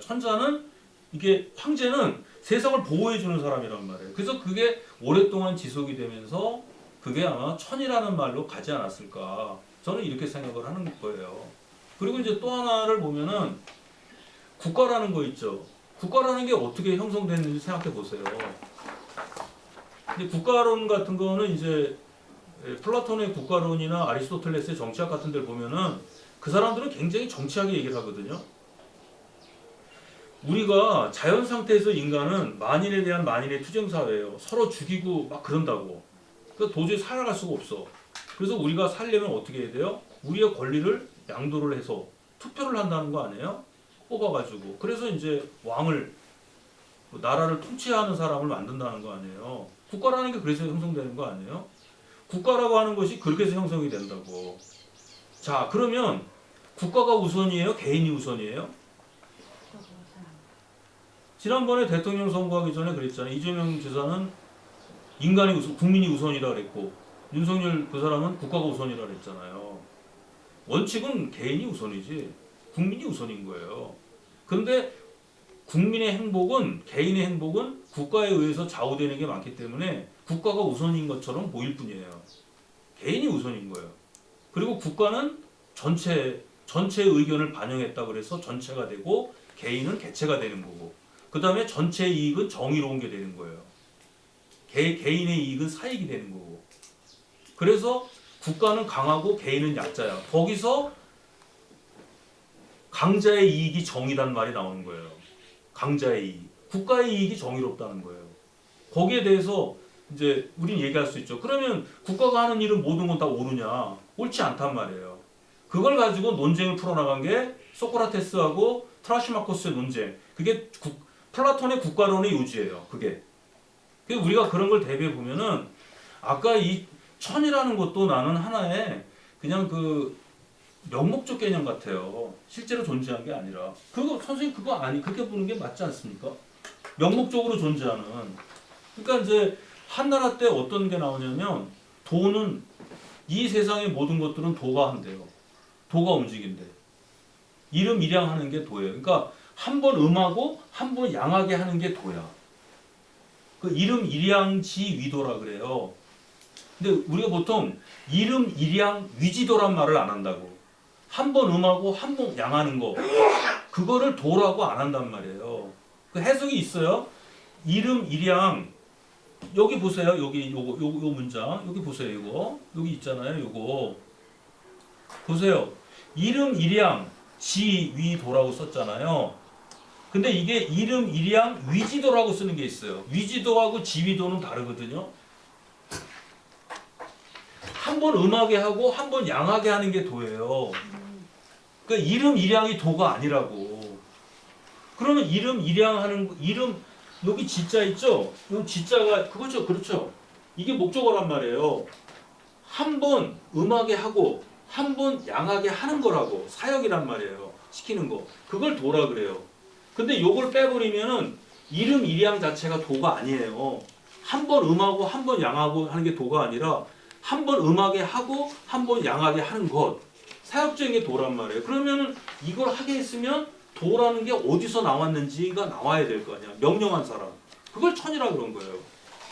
그러니까 동양에는 창조주로서의 관념이 없어요. 그러니까 사실은 불신, 지옥, 예수, 천국 그러죠. 우리를 구원해 주는 사람이 누구예요? 서양에서는 하느님. 우리는 동양에서 우리를 구원해 주는 사람이 누구죠? 나죠. 내가 사회가 요구하는 걸 따르는 거야. 사회적인 도덕을 윤리하고 도덕은 어떻게 구분하냐면 옛날에는 도덕이 있을 수가 없어요. 일부 사람은 도덕은 정신적인 거에서 오는 거예요. 그러니까 옳고 그름을 판단하는 기준이 정신에서 오면은 그건 도덕이 돼요. 그런데 윤리의 그 현실의 관습에서 오면은 그거를 우리는 윤리라고 그래요. 에틱이란 말은 에토스에서 온 말이에요. 그러니까 도덕적이고 윤리적이어야 돼. 그러니까 윤리적인 사람이 도덕적이지 않을 수 있어요. 악법도 법이라 그러면 그게 무슨 도덕적인 사람이야. 도덕이라는 건 뭐냐면 옳고 그름의 행동을 판단하는 기준이 인간의 정신 속에 있다는 거예요. 맹자의 성선설처럼. 인간에게는 선적 편향성이 있대. 그래서 그거에 입각해서 행동하는 건 도덕적인 것이 돼요. 근데 옳고 그름의 판단 기준을 관습이라든가 이것에 따르는 거는 윤리적 삶이에요. 다르죠? 도덕과 윤리가 달라. 근데 옛날에는 도덕이 있을 수가 없지. 노예들한테 무슨 도덕이 있어? 노예들은 걔는 아니야 그냥 도구야. 노예들을 할 때 어떻게 부르지? 한 개, 두 개? 그렇게 할 수도 없지. 또 말도 하니까. 한 마리, 두 마리 할 수도 없고. 그렇다고 한 사람, 두 사람 할 수도 없죠. 사람이 아니니까. 그렇다고 한 분, 두 분 할 수도 없고. 그럼 뭐라고 불러야 돼요? 한 놈, 두 놈. 그치? 한 놈, 두 놈 이렇게 불러야지. 그러니까 이게 노예는 이게 없어. 걔는 법으로 다스리는 게 아니에요. 때리는 거야 그냥 갖다가. 그런데 당나라 때 율령국가 나오죠. 율령국가가 뭔지 알아요? 사람을 법으로 다스린대. 그거는 엄청난 진보야. 왜? 노예에게도 법을 지킬 수 있는, 법을 이해하고 법을 지킬 수 있는 능력이 있다는 것을 인정한 거죠. 인간에게 이성이 있다는 걸 인정한 거야. 그럼 인간에만 있어요? 자연에도 이치가 있을 거 아니에요. 자연에는 이법이 있고 인간에게는 법을 지킬 수 있는 능력이 있다. 거기서 나온 게 뭐죠? 그게 스콜라 철학이에요. 선생님이 아시는 거. 기독교 이념을 자연법적으로 해석한 거. 그게 스콜라 철학이에요. 그게 동양에서는 주자에서 시작되는 거예요. 그게 이제 옛날에는 그게 없었죠. 아까 제가 그랬죠. 세계관이 달라지면 존재 구성 방식이 달라진다. 존재 구성 방식이, 존재라는 게 뭐죠? 세상에 존재하는 만물이에요. 그 만물 자체는 달라져요. 세계관이 다르면. 그러니까 이 세상을 신이 만들었다. 그러면 이 세상의 존재들은 어떻게 돼요? 임시적으로 존재하는 거지. 영원한 게 아니지. 법을 뭐하러 지켜? 성경에 있는 거 하면 되지. 그러니까 현실은 그냥 가상적인 거예요. 그냥 임시적으로 지키는 거야. 진짜 행복은 어디에 있어요? 전 하나가 있지. 그러니까 우리의 모든 행동은 불신지옥. 우리 한번 해보실래요? 제가 불신지옥 예수천국 한번 따라해 보시죠. 아니 그거예요. 그러니까 장로교하고 감리교가 다른 게 그런 거 아니. 그 장로교 감리교를 한 게 아니라 루터교하고 칼뱅교가 얘기 나오는 게 그거란 말이에요. 루터교 쪽에서는 하나님을 믿으면 다 천국 가는 거야. 우리가 나무아미탑을 그러면 저기 뭐 해탈한다고 얘기하듯이. 그러나 이제 칼뱅교는 그게 아니거든요. 그 사람들은 하나님이 우리 인간을 구원하는지 구원하지 않은지 몰라. 그러니까 우리는 어떻게 해야 돼요? 하나님이 말씀하신 거를 그냥 할 수밖에 없어. 열심히 하는 거야. 열심히 하다 보면 나중에 신이 구원해 주시겠지. 그래서 칼뱅교에서는 근면, 성실, 경건 이런 게 나와요. 그게 자본주의를 발전했다. 그게 유럽의 자본주의, 즉 독일, 그러니까 제1차 세계대전에 패망한 독일이 오늘날 엄청난 나라로 발전할 수 있었던 근거가 바로 칼뱅교에서 나왔다는 거예요. 그게. 그 칼뱅교는 카톨릭에서 나오는 거예요. 그러니까 유럽은 완전히 자본주의가 어떻게 해서 됐고, 그러니까 유럽의 자본주의는 근대성 문제, 기독교라든가 거기서 나왔다는 거예요. 걔네 틀이 딱딱 맞아떨어져 있어요. 근데 아시아에서는 자본주의가 나올 수 없다. 왜? 없잖아. 우리가 잘하는 건 뭐야? 하나님 없잖아요. 우리가 구원받는 길은 현실을 살아가는 거예요. 우리가 법 잘 지키고. 효제 충신. 여러분 안 하시죠? 부모에게 효도하고 어른 공경하고. 요새 지하철 딱 타면은 여기서 홍성역에서 서울 가려고 기차 딱 타면은 내가 의자를 뒤로 딱 제치면 뒤에 있는 아가씨가 그래. 앞으로 좀 옮기세요. 그래서 아니 내가 이거 뒤로 옮기는 거 이쪽에서 나도 자유를 할 수 있는데 그랬더니 그건 매너 없는 짓이에요. 그러는 거야. 20대 초반에가. 저걸 어떻게 할 수도 없고 그렇다고 싸우지도 않고. 아니죠. 나는 이게 뒤로 제치면 그 안에서는 내가 자유를 누리는 거잖아요. 내가 발을 이렇게 얹는 것도 아니고 내가 뭐 어떤 사람처럼 뭐 기차를 탈 때 앞에 의자다가 내가 발 올리는 거 없어요. 나 그런 거 안 해. 그렇다고 짝발도 아니고 나 항상 이렇게 사는데 이거를 말이야 걔가 나를 욕을 하는 거야. 그래서 내가 이건 아닌데 그럼 나는 자유도 없는 건가 그러면서 남을 배려를 해야 되는데 나 배려하잖아. 오히려 걔가 배려 안 하는 거죠. 그건 아니에요. 아니 의사 나 머리 아프잖아. 그건 선생님 생각이 기획사람 엄청 불편해요. 아니 그럼 의자를 이렇게 그게 잘못된 건데 동양에서는 중재법이 발달했어요. 서양은 계약법이야. 어떤 사람이 계약을 했잖아. 예를 들어서 저 땅이 있는데 평당 100만 원에 팔기로 했어. 근데 땅값이 올랐어. 평당 200만 원으로. 그래서 땅 주인이 가서 조금 더 달라고. 안 돼. 그래서 재판을 걸었어. 근데 판사란 놈이 뭐라고 얘기하는 줄 아세요? 야, 너 돈 많이 벌었으니까 너 150만 원 줘. 이렇게 할 것 같아요? 안 한다고. 법에는 눈물이 없어요. 그게 왜? 계약법이야. 계약대로 하는 것이 바로 근대적 사고방식이에요. 그러나 공자는 뭐라 그러죠? 청송이 오유냐나 피자 삼성 오유냐 하신지 나는 내가 송사를 받으면 나는 절대로 분쟁이 없게 하겠다. 계약대로 하면은요 불만이 많아요. 근데 공자는 중재를 해. 여러분이 만약에 어떤 사람과 땅 계약을 했죠? 땅 계약을 했는데 물건을 팔았어. 근데 서로 이제 이해관계가 판 사람도 잘못했고 산 사람도 잘못했어. 그때 재판을 딱 걸죠. 그럼 판사님이 어떻게 하는지 아세요? 제일 먼저 중재를 시켜. 그 중재를 하게 되면은요 절대로 근대사회를 못 가는 거예요. 왜? 그거는 실질적 합리성이에요. 근대사회는 형식적으로 가야 되는 거예요. 근데 우리가 과연 그걸 하겠냐고. 사람이 너무 야박하다. 어떻게 그럴 수 있냐. 세금? 좀 빼먹으면 어때? 내가 딸을 뭐 대학 보내기 위해서 뭐 표창장을 했어. 그럴 수도 있지 라는 사람 있어. 너 같으면 안 하냐? 네 딸인데? 그럼 네 딸로 저기 뭐야 뭐 요새 뭐 지잡대라고 그래. 너 지잡대 가길 바라냐? 아니면 서울로 가길 바라냐? 그거 하나 만들면은 스카이대 간다 그러면 너 할 거야 안 할 거야? 이런 식으로 얘기한단 말이에요. 역지사지. 우리 있잖아. 척하면 삼천리. 눈치. 역지사지. 이런 사고에서는 절대로 근대성이 안 나오는 거예요. 이게 안 나온다고. 그러니까 우리가 그게 제가 이게 한심한 거예요. 우리나라 사회가. 이걸 개혁을 해야 되는데 그걸 개혁해서 가면 어떻게 되겠어요. 우리의 정체성은 어떻게 하냐고. 한번 생각해 보세요. 그게. 그러니까 전근대에서 근대로 가는 것은 해방이라 그래요.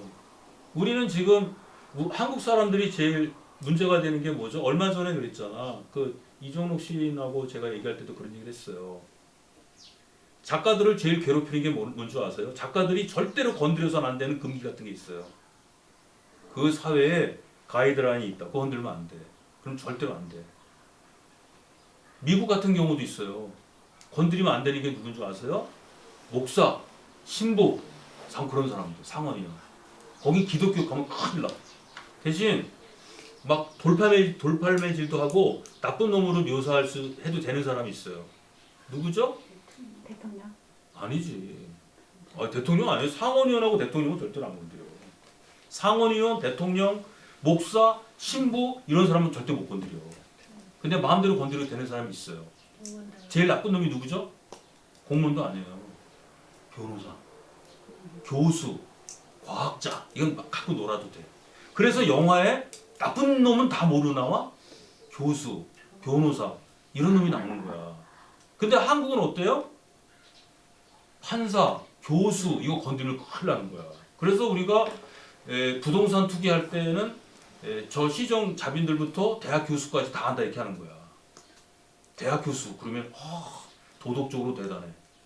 도덕은 무슨 개뿔. 그렇지만 유교 사회에서는 그런 거예요. 그런데 마음대로 건드려도 되는 거 있어. 뭐죠? 목사, 스님 이거 마음대로 건드려도 돼. 왜? 수틀리면 땅콩 믿으면 되지. 우린 종교 자유가 있잖아. 그게 아까 우리나라에 창조주로서 하나님이 없어서 그래요. 서양에서 죽을 때 그러잖아. 나 하나님이 나 용서해 주실까? 영화에 나오잖아요.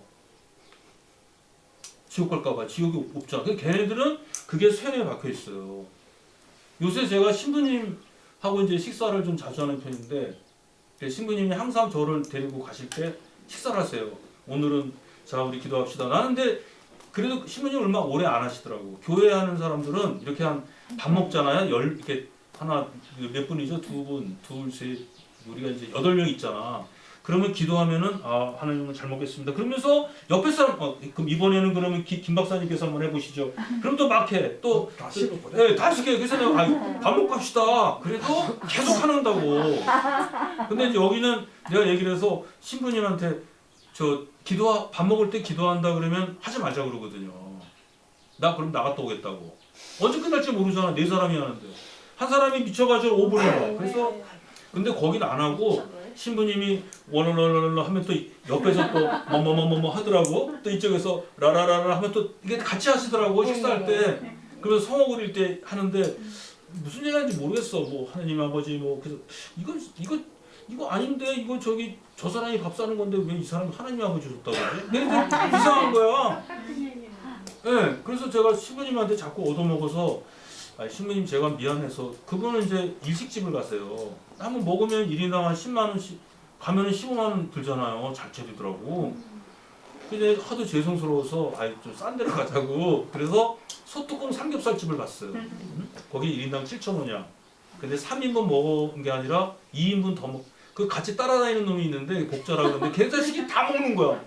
신부님이 나한테 말 시켜. 그 대답하다 보면 걔는 막 집어 먹어. 야, 너 준 만큼만 먹어. 근데 다 먹는 거야. 그래서 신부님이 아시고서 2인분 더 시키지. 그래봤자 7,000원에 35,000원 이렇게 덜 미안하잖아요. 그럼 저는 커피를 사지. 커피도 4,000원, 5,000원씩 하더라고. 그래서 내가 이거 어떻게 해서 다방을 가자 그랬어요. 다방 갔더니 이제 아줌마들 이렇게 앉아 있더라고. 아가씨 앉아 있어. 그래서 신부님도 이제 옆에 이제 아가씨들 앉아 있고 신부님한테 신부님이세요? 막 그러면서 그리고 이제 뭐 나한테는 철학한다고 전 봐달라고 손 내미는데 뭐 근데 몰라. 하여간 그래서 거기는 좀 그렇다. 음침하고 담배 냄새 나고 그래서 커피숍을 가는데 3,000원짜리 커피숍을 알려놨어. 근데 거기 또 안 맞으시는 데서 4,000원짜리 커피숍인데 거기 이제 딱 맞았어. 근데 그쪽에서 그 신부님한테 그 얘기를 한 거예요. 그 얘기를 하면서 그래서 거기는 내 부담스럽다 그러니까 이거 하나님이 주시는 거다. 근데 그게 더 부담스럽더라고. 왜냐면 신도들이 뭐 낸다면서요. 그리고 로마 카톨릭에서도 오고 그래서 신도들이 이게 뭐 선교를 위해서 내는 성금이 있대. 뭐 11조 비슷한 거 내나 봐. 그러면 그걸 가지고 신부님 월급 받아서 그걸 가지고 나 밥 사주는 거거든요. 그러니까 하나님 아버지 이거는 내가 손 박사가 이제 곧 하나님의 품으로 갈 거고 그래서 내가 이거 아니란 말이야. 난 절대로 안 간다. 난 유학하는 사람이라 나는 신을 믿지 않습니다. 이 세상은 이름, 일양, 위지, 도 이걸 아셔야 됩니다. 신부님. 절대로 그건 아니다. 그게 뭐냐 그러시더라고요. 그래서 그건 아셔야 된다. 한 번 음하고 한 번 양하는 거. 그랬더니 이제 그 옆에 있는 애가 그러더라고요. 아니 무슨 뭐 동성연애예요? 뭐 그러더라고. 그래서 그 뭐냐면 남자 여자 같이 있는 거 바꾸는 거 있죠? 뭐라 그러나? 아니 어떻게 사람이 한 번 음하고 한 번 양할 수 있어요? 가능합니까 그게? 말도 안 되는 얘기에서. 근데 그 자식하고 뭘 얘기를 해야 되나 저런 놈하고. 그런데 그래서 이런 얘기가 이름, 일양, 위지도라는 게 이게 동양에서의 세계가 생기는 거예요. 그러니까 세계관이라는 게 이렇게 달라요. 그래서 제가 이런 세계하고 서양에서 창조주로서의 하나님이 존재한다는 건 다르단 말이죠. 자, 근데 기독교가 나오기 전에 또 유명한 서양의 종교가 조로아스트교예요. 배화교라는 거. 조로아스트교에서도 역시 실체 개념을 인정해요. 부처님 저기도 그래요. 인도의 그 브라만교에서도 브라만이라는 것이 세상을 만들어냈다 그래서 그쪽은 그게 있더라고. 그래서 우리는 없어. 그래서 그런 점에서 유교와 이 동양적 사회가 좀 독특하지 않느냐. 그래서 제가 이제 뭐 선생님 그거 제가 설명이 제대로 되는지 모르겠어요. 좀 다른가? 근데 선생님은 전통적 사고방식이기 때문에 전통적인 뭐 그런 것보다는 뭐 천을 인격으로 보느냐 도로 보느냐 그 뭐 어떤 답을 내도 답이 아니지. 그렇죠. 그거는 우리가 알 수 있는 인식 범위 내에 있지 않아요. 그냥 그렇게 말하는 거지. 나는 저는 그 정도로만 받아들여요. 여기서 이렇게 말하는구나. 저게 말하는구나. 아무것도 나는 알 수 없다는 거지. 자, 그런데 일단 적혀놓고. 그리고 여기서 그 천도 이제 도가 말고 장자에서는 또 이제 장자에서는 그 자연 현상을 얘기하죠. 천? 천을? 장자에. 장자에서는 이제 천연이란 말을 쓰죠. 장자에서는 이제 도의 이칭 원래 이제 전통 중국 전통의 사상에서는 이제 주나라 때는 하늘 천자가 있었잖아요. 그게 이제 화복을 내려주는 사람이다. 네, 예, 기름 일단 화복. 최고 신이다 이거죠. 그런 게 이제 노자대에 와서 노자가 도를 앞세워 가지고 하늘 천자 또는 상제보다 먼저 있었다고 해보거든. 뭐가 도가. 그러니까 이제 왜냐하면 그 주나라 춘추 전국 시대 노자 시대는 춘추 시대는 벌써 전쟁의 시대거든요. 이게 착하고 물름하고 아무 상관이 없는 거예요. 힘센 놈이 장땡이요. 그러고 보니까 화복을 관장하는 전지전능하시고 절대전능을 가지신 하나님 없네? 이렇게 이제 이런 생각을 싹트게 된 거겠죠. 그래서 노자가 하나님 위에 도가 있어 이렇게 말해보는 거지. 그럼 그 도는 뭐냐면 여러 가지 또 거기 이제 의미가 있어요. 한 번 음하고 한 번 양하게 하는 그런 어떤 원리 법칙으로서의 도도 되고 또 음과 양의 기의 근원적인 기로서의 또 도도 되고 또 인식의 최고 경지로서의 도도 되고 굉장히 이제 복합적인 그런 의미를 이제 가져버리게 그렇게 됐죠. 네. 그리고 이게 이제 여기 보시면 여기 이걸 보세요. 여기 아까 이거 화면 있잖아요. 네. 화면 띄워주실래요? 여기 보시면 여기 보면 태극이 동하여 양을 낳고 이게 이제 주령의 태극 도설이잖아요. 근데 이걸 주자가 어떻게 해석하냐면 태극의 움직임과 고요감이 있대요. 이것은 하늘의 명이 흐르는 것이다. 이렇게 하거든요. 이게 도라 그래요. 근데 주자학은 뭐냐? 주령계는 이 세상이 어떻게 해서 만들어지게 됐는지를 설명했어요. 그러니까 존재 구성론, 우주 구성론을 얘기한 게 태극도설인데 주자가 여기에 뭐 나쁘게 말하면 장난, 좋게 말하면 이거를 바꿔버려요. 해석을. 어떻게 바꾸느냐? 이렇게 바꾸는 거예요. 성이 들어간다고. 윤리가 들어가 버리는 거예요. 성은 성인의 근본이요 사물의 시작과 끝으로서 명의 기지다. 이렇게 참대 성자. 그것이 움직이는 것은 성이 통하기 때문이다. 그것이 있는 것이 선이다. 이렇게 바꿔버리는 거예요. 이게 이 주자학의 핵심인 거예요. 만물의 바탕이 시작되는 거다. 이래가지고 이 인간이 갖고 있는 인간의 그 성 자체를 하늘에서 온 거로 보는 거예요. 이게 바로 뭐냐면 기독교에서는 인간이 선하냐 악하냐 하는 것의 결정권은 하느님에게 있어요. 근데 동양에서는 어디에 있느냐? 자연에 있는 거예요. 그래서 우리 동양 철학에서는 자연에서 찾고 서양에서는 하느님에서 찾는 거예요. 그러니까 이게 그렇게 세계관이 다르니까 존재 구성론이 달라지는 거예요. 여튼 이제 저는 이제 강의가 그 정도고요. 이제 김기 선생님께서 이제 또 이제 메인 강의시니까 전통적 그러니까 입장에서 이제 지금 이제 하는 게 유학 이제 어떤 근대성과 네. 뭐 유학과의 관계 이런 이야기 주제가 그거였지 않습니까? 네. 그래서 이제 그 중에서 그걸 하기 위해서 이제 유학과 그러니까 그 동양적 사유와 근대성 문제를 얘기를 하는데 오늘 시간에는 그 태초에 있잖아요. 그 사유의 기본 출발점. 그러니까 서양과 동양은 사유 방식이 다른데 왜 사유 방식이 다르게 되었느냐? 그것이 어디서 나왔느냐? 그거는 세계관이 다르기 때문에 그렇다. 세계관이 다르면 존재의 구성 방식이 다르다. 존재의 구성 방식이 다르면 가치관이 달라지는 거예요. 행위 양식이 달라져. 그것만 오늘 설명을 드린 거예요. 간단하게. 네.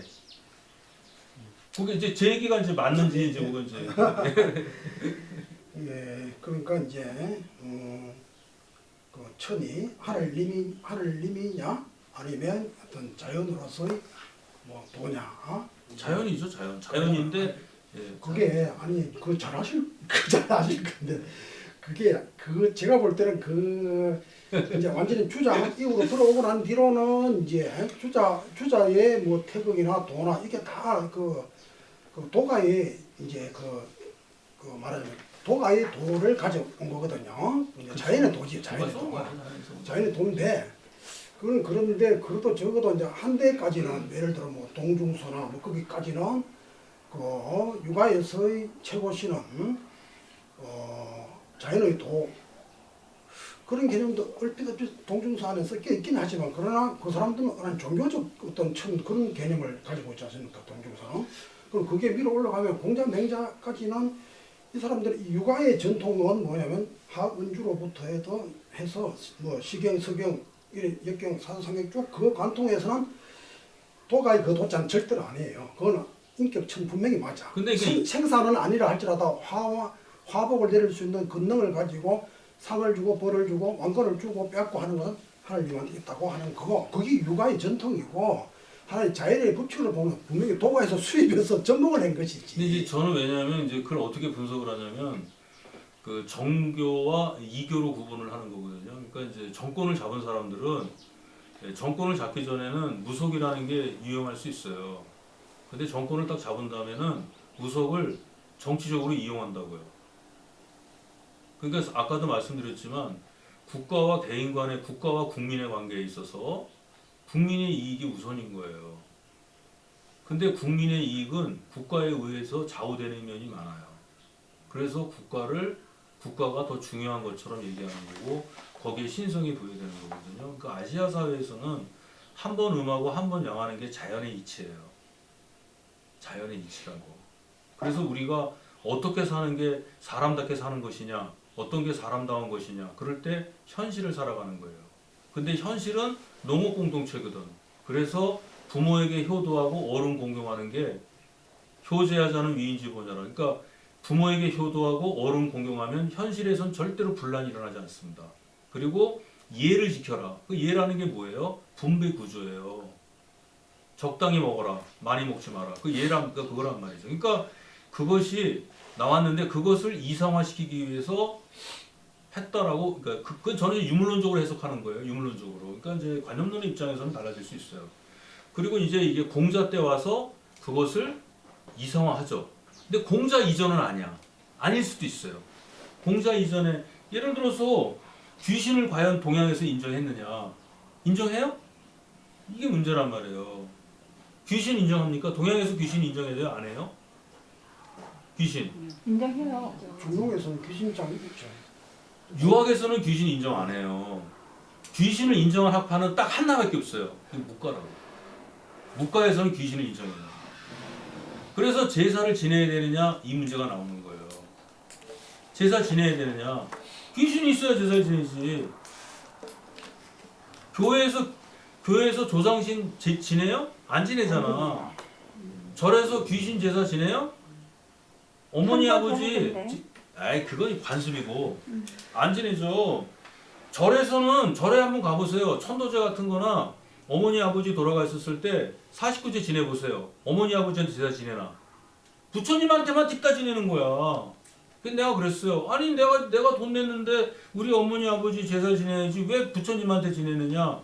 이 사람은 영가예요. 조상에 대한 제사를 지내는 건 유학밖에 없어요. 근데 신이 있느냐? 귀신이 없는데 어떻게 지내? 아니 그럼 귀신이 온대 제사 지내면. 근데 내가 그랬어요. 아니 요단강 건너가서 천국 간 놈이 어떻게 오냐? 지옥 간 놈이. 그럼 걔가 패스 받아 갖고 오면은 그게 지옥이 되냐? 지옥 아니지. 그리고 다른 사람의 몸속에 들어가 있는 기가 어떻게 빠져나오냐고. 귀신이 오는 게 아니고요. 옛날엔 귀신이 온다 그래요. 그쵸? 그 얘기인가 어디 서경에 나오죠. 근데 귀신이 있는 것처럼 생각하라는 거예요. 귀신이 있는 것처럼 있다고 생각하고 지내는 거예요. 그래서 제가 제사라는 것은 뭐냐? 그건 관습이라고 봐야 돼요. 관습. 관습인데 지금은 관습이 사라지고 있기 때문에 이제 그거는 문화가 돼버렸어. 전통 문화. 제사 지내는 건 전통 문화. 지금 향교에서 아까 우리가 고유제를 지냈잖아요. 저 고유제 지내면 아까 저 이 선생님께서 공자님 오늘부터 이걸 하는데 많이 굽어 살펴 주옵소서. 그때 제가 속으로 그랬어요. 공자님 안 계신데 어디 가셨냐? 이게 뭐냐? 하나의 관습이에요. 풍습이라고. 이제 굳어져 버렸어. 그렇지만 저거를 지켜야 되는데 저게 무너지면 우리나라 정체성이 무너져요. 그래서 아니 그렇잖아요. 저기 명절 때 보세요. 여자들 제사 안 지낸다. 내가 한번 어머니 아버지 제사 직접 만들어 봤거든요. 진짜 여자들 힘들어. 그건 나물 볶아야지. 탕국 끓여야지. 그거 해보세요. 얼마나 힘든가. 내가 전 부치다가 그거 밀가루를 먼저 부쳐야 되느냐 계란을 부쳐야 되느냐 하다가 이게 바람 불어서 어떻게 떨어뜨려가지고 온 집안이 밀가루 수생이야. 그게 이제 귀신이 있다 없다 이런 우리가 그 참 말하기 어려워요. 아니 그 제사 지낼 때 그래서 어머니가 이제 야 탕국 끓일 때는 어떻게 해라 뭐 해서 했는데 이게 아닌 거예요. 그래서 내가 이거 참 그래도 어떻게 해. 그래서 이왕 지낼 거 내가 먹고 싶은 거 해야지. 저희 어머니나 아버님은 뭐 그분이 좋아하시는 게 있었거든요. 근데 난 그거 안 해요. 왜? 아씨 어차피 드시고 이거 버리기도 아깝잖아. 그래서 제가 제사가 11월부터 1월 언제까지인가? 뭐 2월까지 제사가 5번 있어. 내가 그래서 5개월 동안 탕국만 먹었어. 탕국만. 그게 안 되는 거죠. 그래서 내가 이건 안 되겠다. 이제는 좀 딴 걸 좀 바꿔봐야겠다. 이런 생각을 했는데 그거 안 되잖아요. 그러니까 세계관이 바뀌면 그렇게 됐고 아까 천이라는 것은 아까 이제 인격천이라는 말이 누가 쓰냐면은 대만 학자들이 처음에 쓰기 시작해요.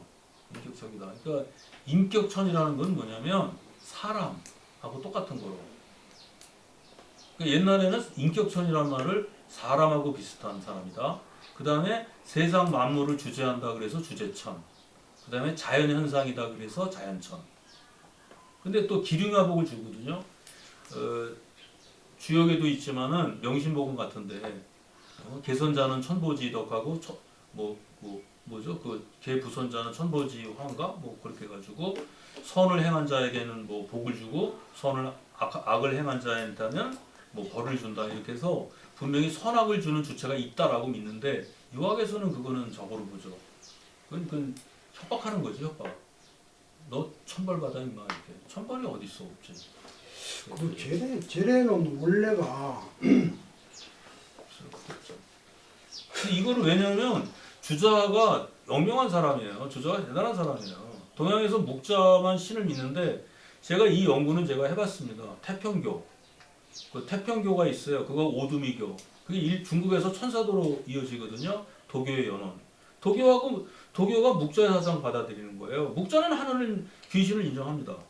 기륭화복을 있다고. 그래서 맹자 시대에도 그게 나오잖아요. 그게 귀신이 없는데 무슨 제사 지내느냐. 묵자가 그렇게 비판을 하거든요. 그래서 저는 물론 제가 너무 이렇게 말씀 중에 죄송한데 우리는 귀신에 대해서 있다 없다를 말할 수 있는 그게 없어요. 우리 하나님은 귀신이죠. 아무리 말해봐도 하나님 귀신도 되고 조상신도 귀신이 될 수 있고 다 그런데 귀신인데 없죠. 그걸 무조건 단정적으로 말하는 거는 그 어마어마하고 지금도 풀리지 않는 것을 내가 있다 없다 말하는 거는 그건 좀 아니 그건 저 서양에서 우리가 이제 그게 그렇고 왜 그러냐면 세계관이 달라지면 존재의 구성이 달라지기 때문에 저는 왜냐하면 우리나라 사회의 근대성 문제를 해명하려면 이거 반드시 건드려야 돼요.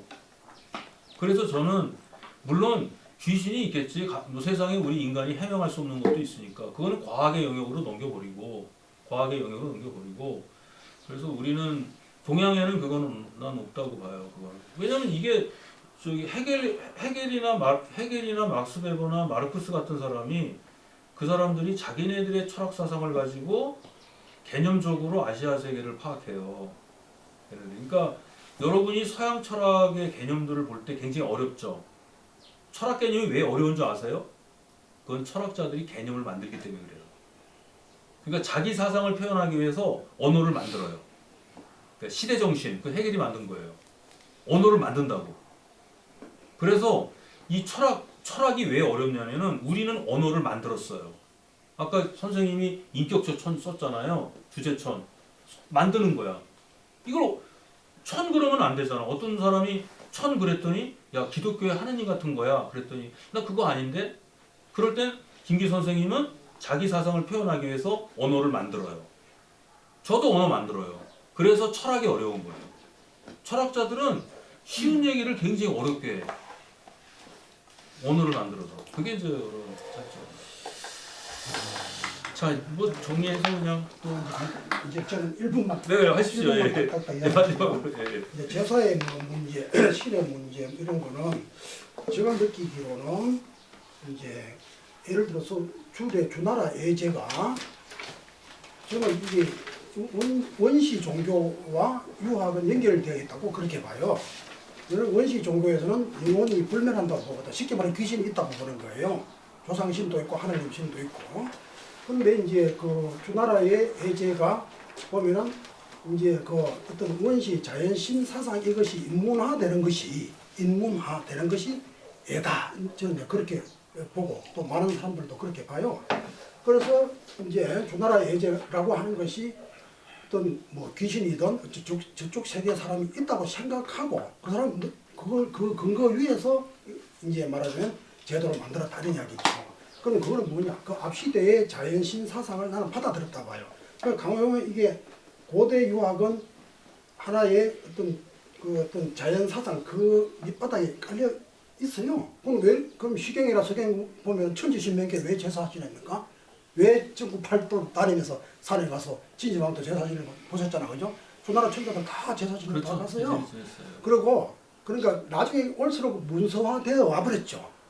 처음에는 있다는 그 믿음 위에 전개되었다는 이야기예요. 그게 이제 우리 유학 세계만 그런 게 아니고 전 세계적인 하나의 종교 현상, 문명 현상이고, 그러면 요 근래에 이제 저는 어릴 때 이제 시골에서 이제 관혼상제, 특히 제례, 상례 이거를 이제 뭐 연세 있는 분들 다 아실 거예요. 상여 나가고 뭐 하는 그 하나하나가 보면은 이제 산소 갔다 또 매장하고도 다시 반원해 와서 모시고 다시 이렇게 빈소를 차려서 삼년상을 내고 아침 저녁 밥 올리고 곡하고, 그게 그 예제 하나하나 하는 것은 분명히 보면 심지어 수의 만들고 뭐 하는 거 모든 게 저 영혼이 살아있다는 전제하에서 예제가 만들어졌다 이거지. 그럼 뒤로 올수록 사람이 점차 이게 이제 하나의 문서화로 이제 그걸로서 이제 이렇게 정리되어 버려서 이제 지금 아무것도 없는 것처럼 이제 저도 있는데 없는지를 몰라요. 그러나 그걸 전개가는 과정에서 보면은 그 있다는 전제 위에서 예 전개가 되었다라고 하는 이제 그거 이제 저는 제 의견이에요. 저는 이제 선생님 그거 반대 의견이에요. 아니 그 저희 아까 말씀하셨으니까 제 의견만 이야기했고 이제 그 다음에 두 번째 우리 유학 내에서 지금 같은 경우에는 이제 아까 대학 해오신 것 중에서 우리 몸을 닦으려면 정심이라고 하는 게 있거든요. 그러니까 지금 현재 우리나라의 이런 문제는 여러 가지 뭐 경제라든지 사회 여러 가지 문제가 있는데 지금 우리나라 사람들에게 제일 급한 게 정기심. 그러니까 정기심은 마음을 바르게 한다는 건데 그거는 정직하게 한다는 그런 뜻이 아니고 마음이 공평성을 유지하고 있어야 된다. 그러니 대학의 원문에 보면 내 자식의 악도 그 찾아내서 그걸 고쳐줘야 되고 쉽게 말하면 이런 말이 있어요. 사랑하는 사람의 악을 볼 줄 알아야 되고 미워하는 사람에게도 선이 있는 걸 찾아볼 줄 알아야 된다. 지금 우리는 그게 안 되거든. 잘 아시다시피 내 피만 무조건 이렇게 가거든. 그럼 이거부터가 나는 이게 우리 유학이 할 수 있는 그런 하나의 이제 작은 내용들이지만 큰 역할을 할 수 있다고 봐요. 그런 식 나오는 거는 뭐 장자에도 그렇고 중용에도 많이 나오고 지금 대부분 우리 한국 사람의 가장 무서운 병은 뭐냐면 이게 폭력이거든요. 이게 칼 들고 싸우는 폭력이 아니라 이 의식의 폭력이다. 내가 법이다. 내가 믿는 거는 법이다. 그건 그런 병을 바로 잡는 데는 지금 이제 우리 유학계 엄청나게 이제 역할을 할 수 있을 거라고 그러세요. 저는 뭐 늘 이렇게 여러분들도 아마 만날 거예요. 폐가 확실히 갈라지는 거야. 이게 정말 만국이에요. 그러면 제 생각으로서는 내 편에도 잘못된 걸 볼 줄 알아야 되고 상대방에도 장점 있는 걸 볼 줄 알아야 된다. 이게 바로 진정한 근대하고 미래화, 정당한 그 폭력에서 벗어난 평등하고 조화로운 그런 인격을 갖추는 사람들. 지금 그게 없었죠. 조선시대만 해도 그렇게 이게 서로 이제 막 붕당 정치 하잖아요. 그죠? 그렇게 해도 상대방 그러지 않아야 될 것은 끝까지 보호해주고, 내가 누구 이름을 안 밝히겠는데, 예를 들어 이런 분이 있었어요. 인조반정 이후로 이제 등극한 어떤 큰 나라의 이제 말하는 인조반정 주체 세력이라. 그런 그 세력이 있는데, 그 사람이 뭔가를 잘못했어요. 그러니까 초야의 지금으로 말하면 한 6급쯤 되는 그런 공무원이 잘못됐다 탄핵을 하는 거예요. 그러면 이게 하늘같이 높은 이 지금으로 말하면 2급쯤 되는 사람을 6급이 막 글을 써가 날리는 거 옛날에는 그걸 했잖아요. 상소문 올리고 했잖아. 그러니까 이 2급 이 사람이 어떻게 하느냐 하면 저놈 잡아 죽여버려. 이게 안 하고 아들한테 그래. 자기 아들한테 얘야 쟤 6급 쟤 있지. 쟤 정말 쓸만한 애다. 내 욕을 했지만 나도 잘못한 게 있다. 그렇게 하면서 그 6급을 쟤하고 잘 지내라. 친하게 지내라. 지금 우리나라 그런 게 없다 이게야. 뭐 멀리 갈 것도 없어요. 너무너무 가까운 것부터가 문제가 생겨. 니 편 할 게 없어.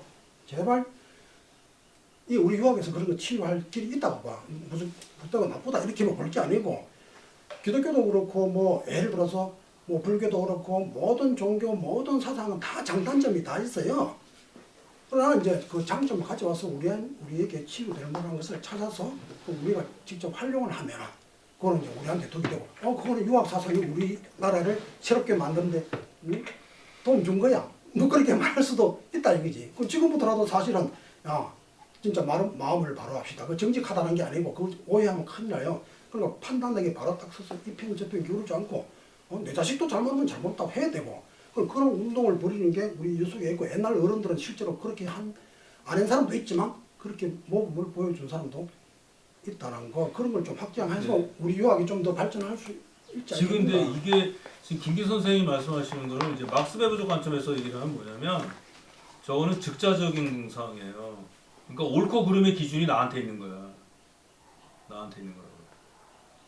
즉자적인 거예요. 그러니까 유학 사상은 반성적인 거고.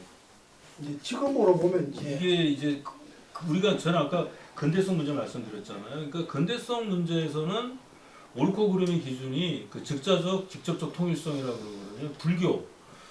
이제 불교에서 그런 얘기를 해요. 마음을 내려놔라, 마음을 비워라. 그럼 된다고. 근데 그러면 이제 윤리가 된다는 건데 세상의 모든 것들이 이제 나한테 있는 것처럼. 그게 이제 카톨릭에서도 그 얘기 하거든요. 내 탓이요, 내 탓이요 이런 거. 자기 자신에게 있다고. 그게 이제 즉자적으로 존재하는 거예요. 모든 게. 근데 그게 대자적이고 이렇게 되는 거는 그러니까 이게 왜 이제 물론 제가 생각하는 그 근대성이라는 개념이요. 서구 사회에서만 나올 수 있는 독특한 현상이냐 아니면 이게 세계사의 보편사적 현상이냐 이건 따져봐야 돼요. 그러니까 근대성이라고 하는 거 근대 사회라는 게 서구 사회에서만 나올 수 있다. 그럼 우리가 그걸 부정할 수 있어요. 근데 그게 인류의 보편사적 현상이라 그러면 이거 심각한 문제예요. 그러니까 이건 아직 그건 논쟁이 아직 정리가 안 돼 있는 거예요. 그건 좀더 그게 이제 강의 끝날 때 되면 좀 나오겠지 뭐 사실 11월 달 되면 이제 판단이 될 거야. 그때 가면. 저는 이 미래상의 모델을 서양에서 가져오는 거 그거는 맞지 않다고 봐요. 쉽게 말해서 이제 예를 들어서 동양적 사유가 과학혁명이 일어나기 전까지는 사람들이 그러잖아요. 서양보다 동양이 모든 수준에서 이 지금 우리 동양의 이 과학 기술이라든지 문명들이 서양으로 들어간 게 굉장히 많아요. 시민혁명 그것도 역시 공자 맹자 사상 영향을 받았다고 이야기하는 건데. 그럼 이제 과학혁명이 일어난 뭐 16, 17 뭐 그 이후로부터 이제 과학적 그 방법론의 차이에 의해서 서양이 앞서가는 것 같았지만 사실 그 앞시대에 서양 사람들은 굉장히 야만적이에요. 우리보다 뭐 뛰어난 게 하나도 없어. 오히려 그 모든 면에서는 동양적인 거 여기서 오히려 더 선진 문명이었다. 그래서 굳이 우리가 왜 서양적 지금 삶의 방식 우리가 찾아가야 하는가? 이것을 우리는 불교나 유가나 아니면 도가에서 다시 녹여들어서 이제는 여태까지의 과학 문명과 다르게 4차 산업 시대라고 들어간다 이 말이에요.